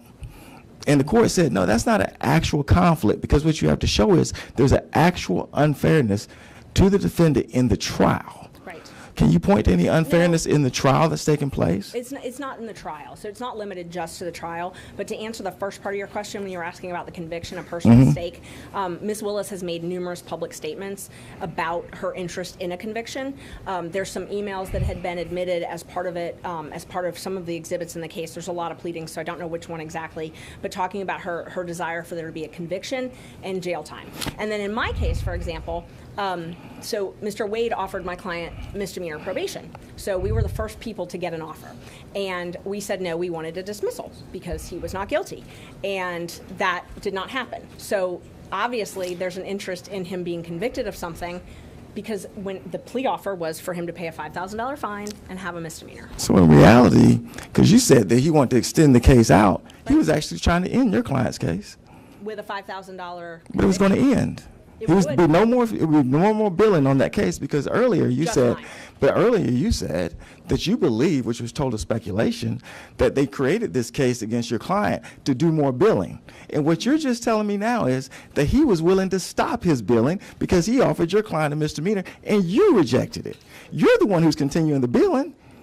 Oh, I don't bill by the hour. No, you're the one that's continuing to make him bill. He was willing to cut that off. You said, I believe that they created this case against my client so they can continue to bill. Well, he basically went out and said, I'm tired of billing. I'm going to offer a misdemeanor. Okay, and you said no. Take a couple notes because you had a couple questions there. I want to make sure I answer all of them. So the billing, so as far as the billing and the offer. So what I was trying to explain, and I'm glad you gave me this opportunity to sort of go into it in a little more detail. I tried to explain that there are really three classifications is how I broke the indictment down. There's the folks that are involved at the federal level. You see those people having, they were in D.C. Then you see the electors. Then you see Coffee. these cases could have been Ms. handled. Merchant, we can't even hear you hardly. Oh, I'm up so here. sorry. Just pull I it didn't- up right to sorry. you. Pull it to the edge of the desk if you have to, so everybody Okay. can hear. Sorry. Okay. So how I was trying to explain it is I separate this down into 3 different types of cases. And it could have been handled that way. Coffee County could have been prosecuted in Coffee County if it had been chosen to do that. The stuff with the federal could have been handled in federal court if they had chosen to do that. Then the electors would have been the only remaining case that could have been prosecuted in Fulton County. Instead of choosing to do that, and it's not just my client in particular, but that group in the middle, by putting them all 3 together, it expands the litigation. How it expands it is a couple different ways. It expands it because when you charge a RICO case, you can bring in evidence of everything. So essentially, instead of having a case, a quick case, a case where there's evidence against Michael Roman, only Michael Roman, we litigate that. They expanded it to include these 3 different classifications. What does that do? That means the trial is going to be a year. They can plead people out. They can plead Michael Roman out, they can plead this person out, they can plead people out, but they're always going to have that large enterprise. And it actually does, even if they pled my client out, the offer was for him to testify. So, for him to testify, even though he would not be on trial, his acts would still allegedly be on trial, which still expands the litigation because he's not gone. The deal's not, you can plea out and you're gone, bye. We're not taking up time with you. It still expands it. So my whole point earlier was that this expands the litigation, because imagine if we just had, like you see in other cases, 1 defendant. You can limit the information to just that crime and that case. Or you could have 3 separate indictments. But what we've done here is we've put them all together. You've made it so that it's necessary to try them, have 3 trials, because there's no courtroom that can fit all of those people. So that expands the litigation. So in the case that you cited, physical or not. Which one? Whitworth? Whitworth. It says specifically that when the prosecutor goes up, Morgan, who is the person who's not supposed to, who's talking to him, who's the prosecutor, Hobbs informs Morgan, who is the prosecutor, that he anticipated a successful criminal prosecution, but that any decision regarding Whitworth's proposal to Morgan was Morgan's to make. Morgan decided to continue to go forward. And they said that was not a conflict, that was his prosecutor's decision to make. And you're saying, this is the case you cite, well, in your case, they actually came to you and said, we're willing to give you a plea. And you said no, which is perfectly fine. But then you say, well, they want to extend prosecution on my client. They were willing to cut it off. And so therefore, the case that you cite is totally opposite than the situation that you're dealing with. How would you say that you have a conflict in this case? Based on this case, just based on this case. That was your first case that you cited in your brief. I don't think it was actually the first case, but The first was actually a federal case, but the first Georgia case you cited was Whitworth on this particular issue. Right, on this particular issue. Correct. And again, I don't have Whitworth in front of me, and there's a lot of different facts about these cases. I would be happy to review it and let you know. But what I can tell you is that I still, and we still believe that this is to expand the litigation. And even if it's minor, the law says over $100, that's enough to have a personal interest. So what we've got is we've got these financial disclosures where they're not being truthful. Ms. Willis is lying under oath, which is the same thing my client is charged with conspiring to do, lying under oath about receiving a benefit over $100. So you've got those. You've got this concerted effort, which we have seen, unfortunately, drag out over the last couple months, this concerted effort to hide this information from the public, to keep this information out. I think that it is very reasonable for a court to think that that is a conflict of interest. And whether or not it's a stake in the conviction, a stake in the prosecution, we definitely have seen a stake in the prosecution. And Whitworth, the problem with Whitworth, and this is... Who actually brings the case? The district attorney. Well, how do they get the case? Well, we know a lot more now because of the book Find Me the Votes.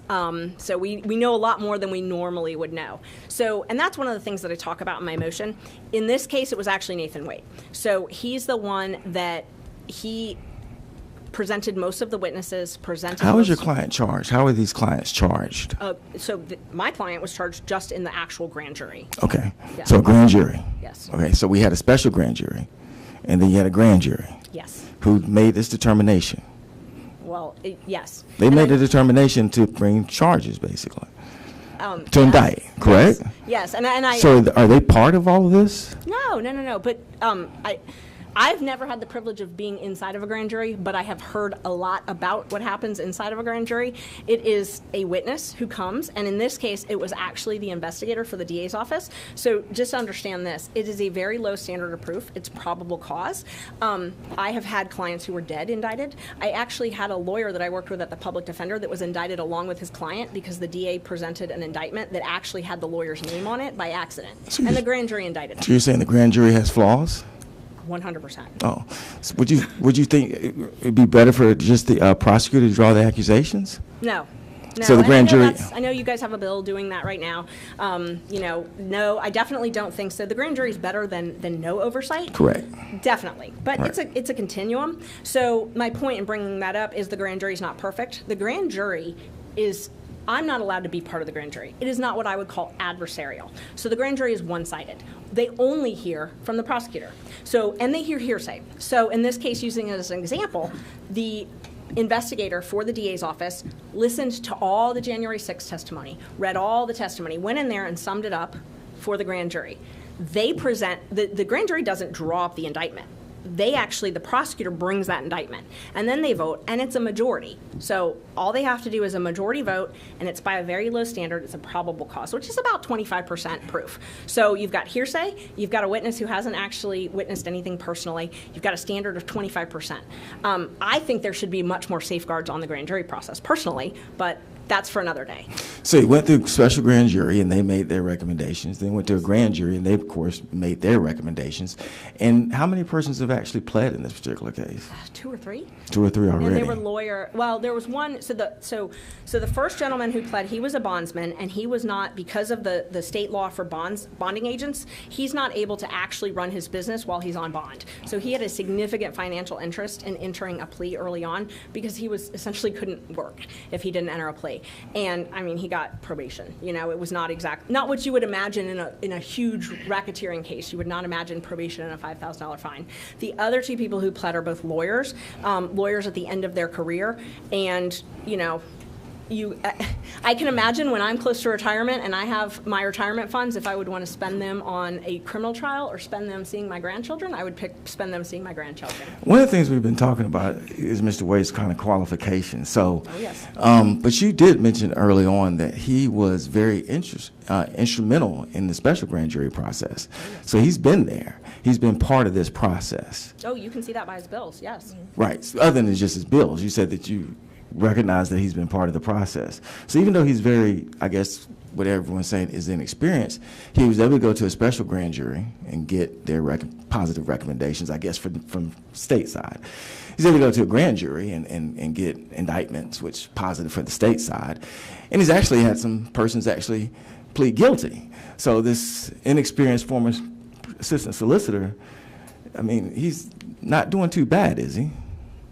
That would be up for dispute. I mean, if you want to talk about his qualifications and whether I think he's qualified, I'm happy to talk about No, that. I'm just saying. I mean, when you say that someone's totally unqualified, and that's basically what's been going on. It's very surprising he was able to go to a special grand jury. You say he's integral in that. That's not surprising at all. And he's going to go into a grand jury, and you say he's integral in that.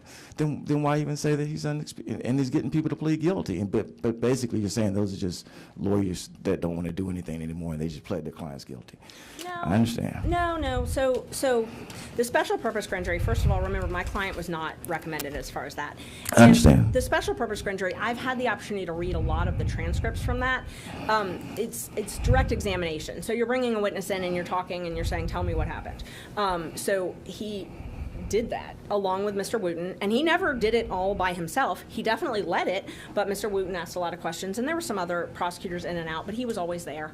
But that, I mean, special purpose grand jury is really just to investigate and get testimony. I understand. So it's not. But when a person's trying to insinuate that somebody's basically totally unqualified, it is important to realize that they've walked this case to this particular point. Very complicated case, I'd imagine. I mean, that's something that we could debate. If walking someone through the grand jury, the special purpose grand jury is complicated or not. asking questions. And again, there's a team of 10 lawyers. So now it's a team of 10 lawyers. who knows what part he's doing. But the question would be then, why him? Why not all of the public servants who are taking government salaries and, you know, restricted in their private law practice? Why do they need him there when there's all these other people? As far as the qualifications, asking questions in a special purpose grand jury in and of itself, I mean, there's no opponent.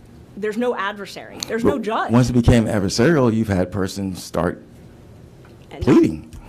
And maybe more potentially, correct? Possibly. But we'll find out. But let me ask you this, though, because you were talking about the staff. One of the reasons you may go outside to outside counsel could be the fact that if you actually put this type of case within the office, just speculating, but to some extent we all are, the office would basically shut down. It's a potential that the DA's office had actually basically shut down. Oh, God, no. If you took the $1 million that he's been paid, you could hire 5 lawyers. You could do that, but how long would you be able to keep them?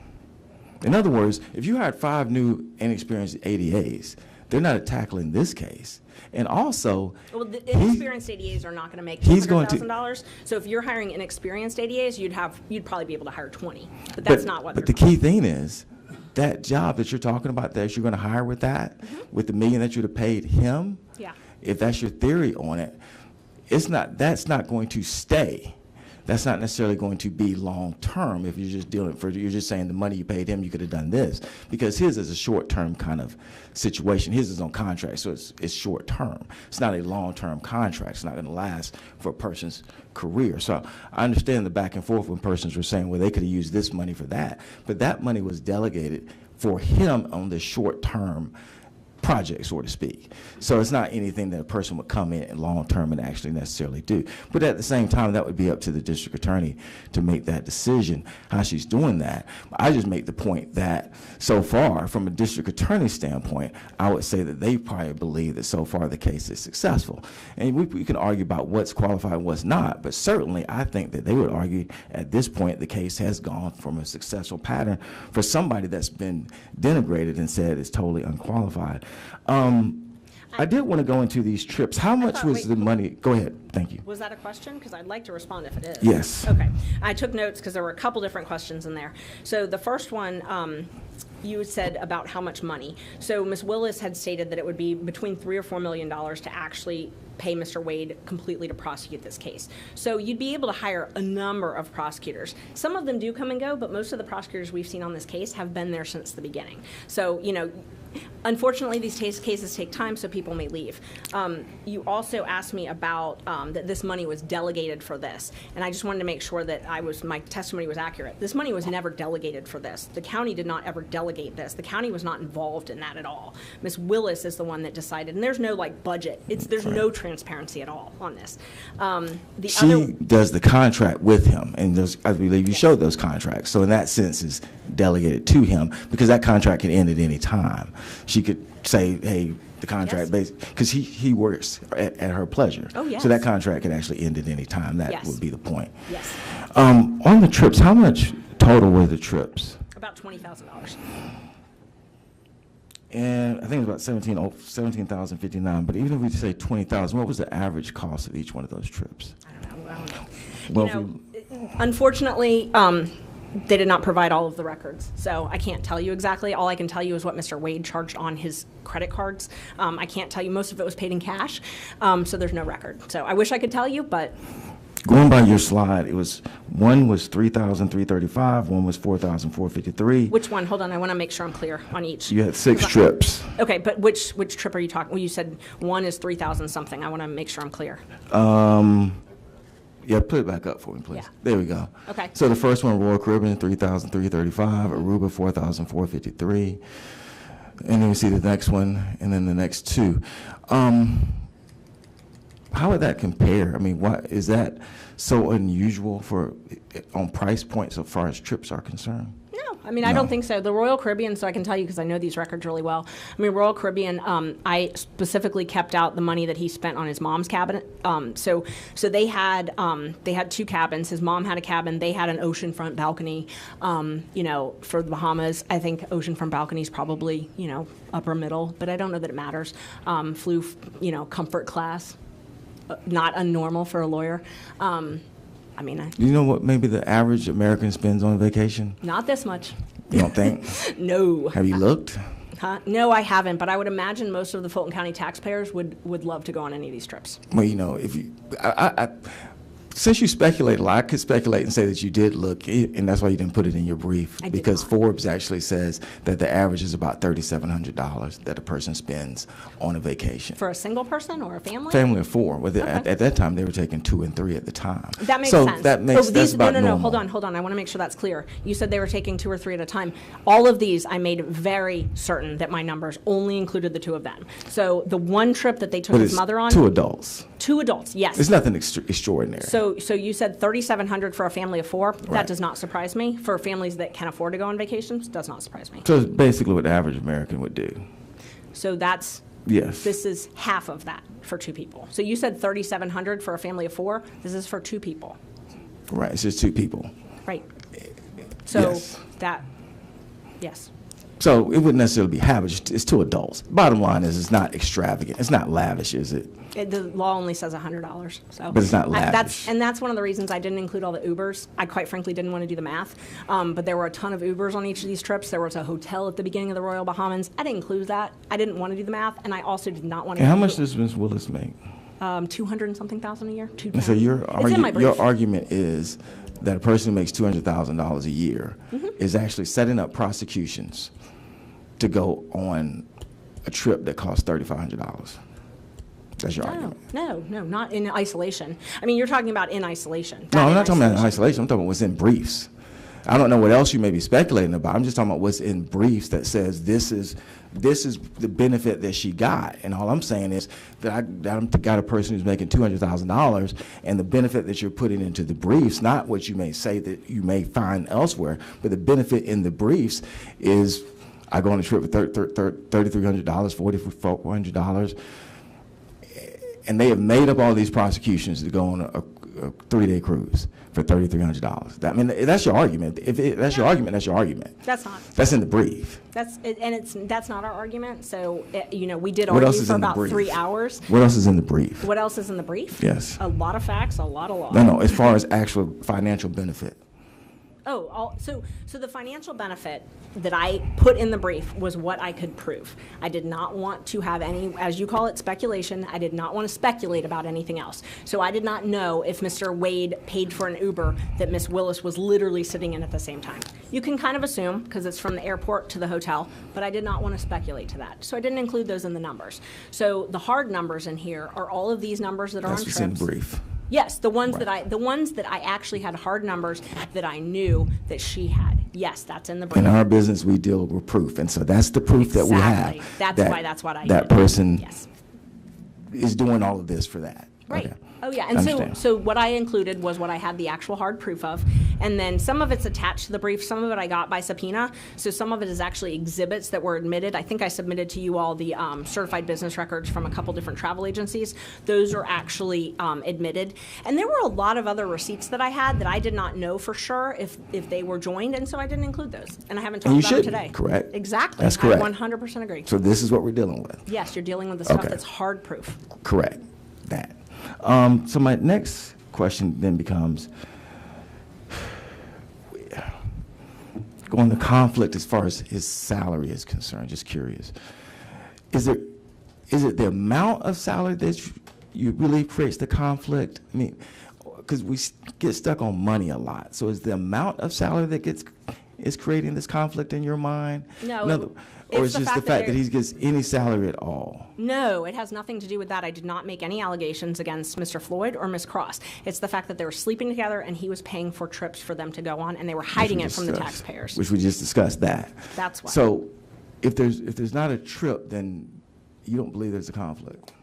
Oh, I do, because of the Fulton County laws. The laws say that they I cannot. don't understand the county codes, but I'm talking about as far as like what the case law says, which is Oh, yeah. what the judge is actually going to. If they're not hiding that or against the Fulton County ordinances. They were hiding it, though. Do you believe that there's a conflict? If they brought it out and said, hey, we're dating, is it a conflict in your mind? They only brought it out once I alleged it, and they called me a liar multiple times. What I'm saying is that they brought it out, would it be a conflict in your mind? If Is it they- a conflict? Here in a And what would be the conflict? So in a perfect world, what you're asking is if Ms. Willis had gone to the Board of County Commissioners and said, I'm having an affair with this man, but he is brilliant and he would be an amazing prosecutor on this election interference case. Can I have an appropriations of $3 million and I will get it done? And she had said, and I'm going to go on vacations with him and we're going to date and we're actually going to go home to the safe house that Fulton County's paying for and he's going to be here for 4 hours at night. If she had said all that and they had given what they gave in Exhibit J, knowing that, Exhibit J, we wouldn't be here. So then your client actually has no conflict, because that would still exist. Your client has no hard conflict then. There's no actual conflict. It doesn't matter if you disclose a conflict. If you disclose a conflict, it still exists.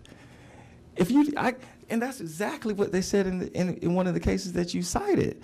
If a person says, I got a conflict, but I'm still going to testify against you. I know I represented you, and I have a conflict, and I'm going to go testify against you. Conflict is now over. Absolutely not.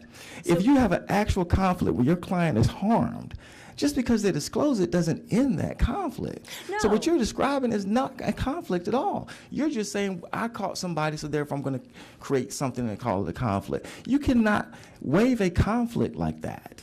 You just couldn't. If your client is, you could not do that for your own client. If your client is actually suffering harm, as far as how the prosecution is taking place, because that's what a conflict is.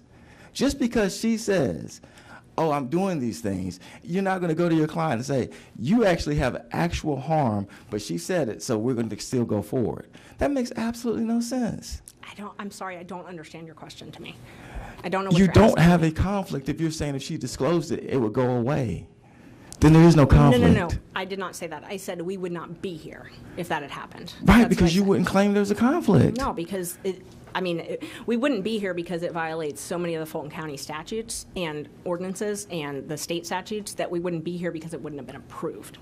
But if she disclosed it, not the way you said it, If it was disclosed, it's disclosed now. What is the conflict? The undisputed facts, the facts that we all, your side and my side. How is your whoever's client side- harmed? That's my question. Hold on, I'm trying to answer your first question now. So if all the undisputed facts, if those had been in front of the Board of County Commissioners, we wouldn't be here because there would not have been a contract, because it's in contravention of law. So we would not be here. I would not be bringing a motion because who knows if my client would have been indicted. Now, I wish we could go back in time and undo that and see, but we can't. And so Mr. Wade was in the grand jury. He should not have been there. He should not have been appointed. Had the Board of County Commissioners known all of the facts of the case, he would never have been appointed to this case. So we can't now speculate as to what could have happened. What case law do you point to prove that? Oh, the statutes. No, it's not a statute. Not Fulton County statute. I'm asking for Georgia Court of Appeals, Georgia Supreme Court. Is there any case that says that? And there's not. No, and it's really not surprising, honestly, because can you imagine this happening? I mean, honestly, It happens. in December, would you have imagined this happening? I think most people wouldn't All have. sorts of conflicts are taken up by the Court of Appeals. I and can Supreme tell Court. you, I have found some cases in other jurisdictions, but I have never found a case in Georgia where, and mind you, this only happens in Fulton County. So we're talking about Fulton County cases where there would be a special prosecutor appointed, because it's the only place that this happens. So otherwise, maybe the AG. So you're talking about a prosecutor sleeping with the person that she is appointing to do this work, paying exorbitant amount of money, not getting county approval, not filing. Is she paying him, or is he earning the money because he's actually billing hours because he's prosecuting the case? I don't. He's I wasn't billing there. hours because he's prosecuting the case, correct? A I would case that a assume. I grand would jury hope. indicted. I would hope that he's billing based on work that he's doing. I don't know because I don't have proof of that, and the billing is very irregular. But I don't know, so I don't. But I wanna mean, words speculate. do matter when we say that she's not paying him in that sense. He's earning money for a case that he's in charge of prosecuting, that a grand jury indicted, and that's where we are. You're That's- correct. She is not paying him. The Fulton County taxpayers are. as they pay every prosecutor, as they pay every public defender and every government official that actually exists. Employees, 100%. And that he is part of that process. And he is prosecuting a case that you're involved in, correct? He is he's prosecuting, and he's been integral in that prosecution. And you've said that. I mean, he has been very involved. Integral to me means that he is necessary. Senator Jones, are you getting close? Yes, sir. I just had one last question, and that was, in the case that you cited, it clearly says... Which case? I'm sorry. In Whitten, Whitten? Whitworth versus State, it clearly says, the prosecutor should see no unfair advantage in taking advantage of the accused.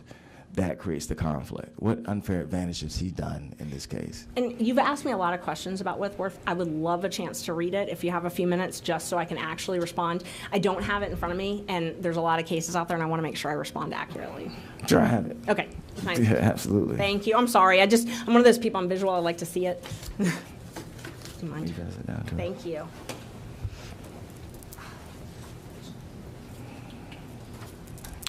While she's looking at this, we're going to wrap up here in a few minutes. I wanted to let the public know how you can get information to us. Each senator on the committee has a separate email address for committee business, and it's simply the last name of the senator. In my case, it would be calcert.inv@senate.ga.gov. INV, obviously, for Investigation Committee. So each senator, their last name, .inv@senate.ga.gov. And David Cook is sitting over here in the corner as the Secretary of the Senate. He is going to be the safekeeper of any documents or evidence that we accumulate. His email address for this purpose will be cook.inv@senate.ga.gov.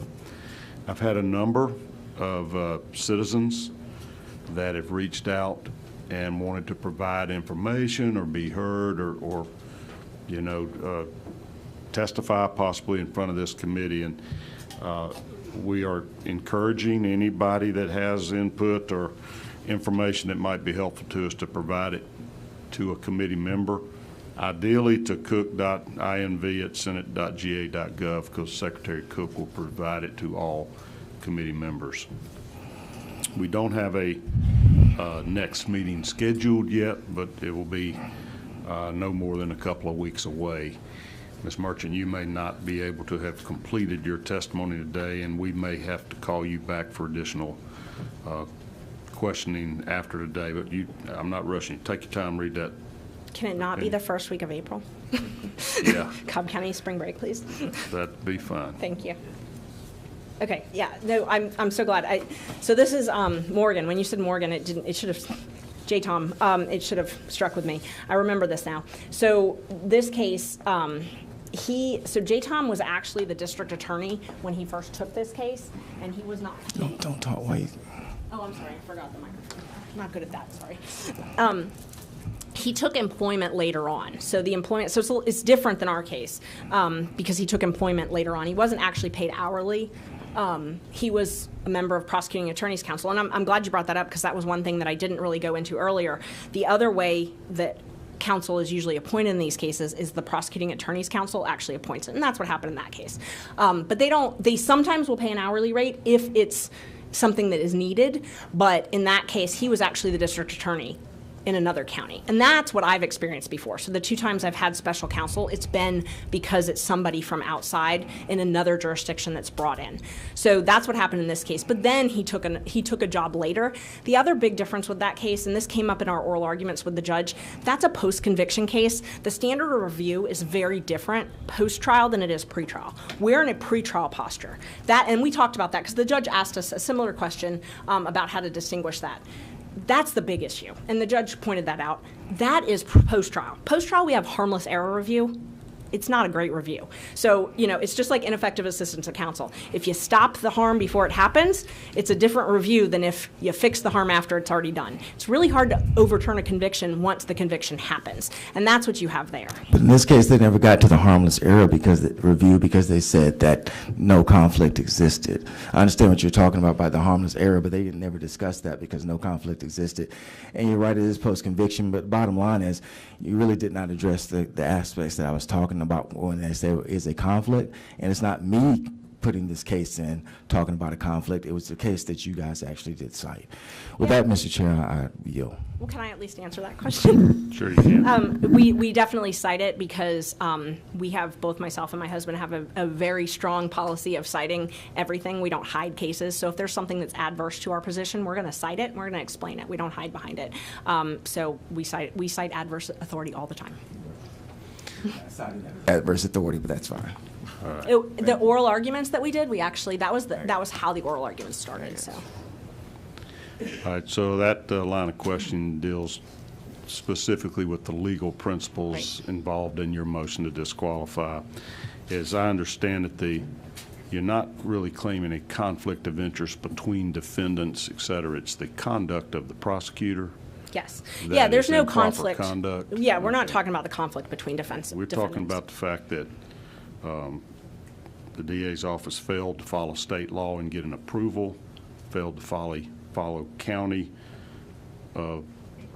policies to get approval of her budget in this contract, that he was not eligible to have been hired had he been disclosed because of, you referred to it as nepotism, but it's relationships with, and your complaints are of she's receiving a financial benefit of gifts of more than $100, which violate county policies. Yes, county and state. So and we attached that to one of the briefs, her return where she filed it under oath that says, I mean, it specifically says if you've got something over $100, you have to disclose it.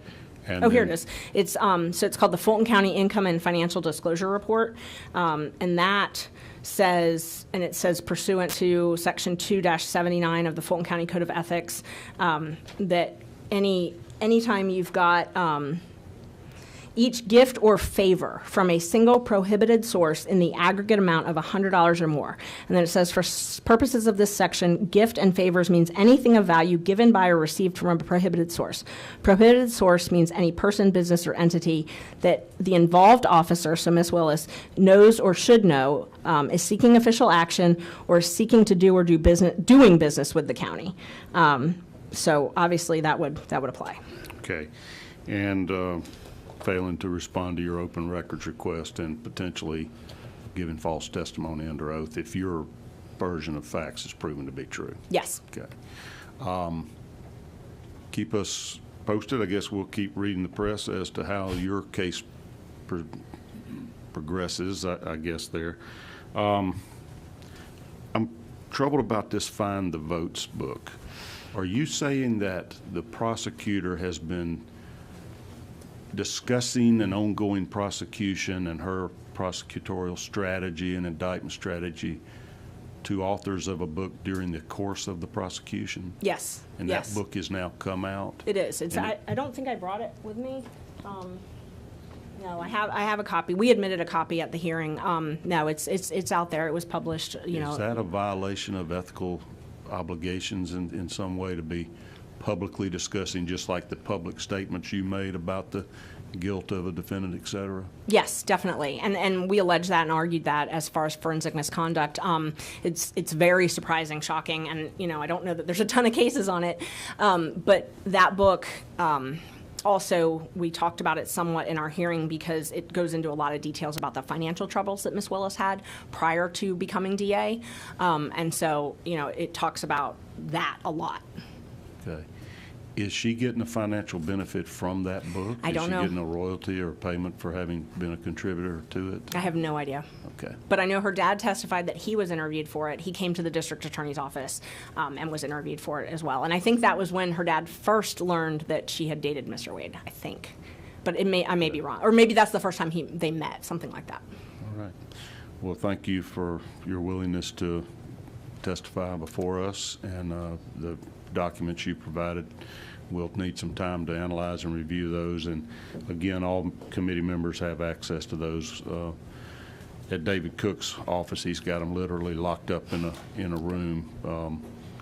We are not making copies or disseminating those. I will review the documents in more detail, and I'll confer with you, Senator Jones, if you're able to. We might can agree on what should be kept confidential there. I noticed some bank records and things that if it were me being investigated, I probably wouldn't want it divulged to the public. I don't think that's necessary for us to do our job here.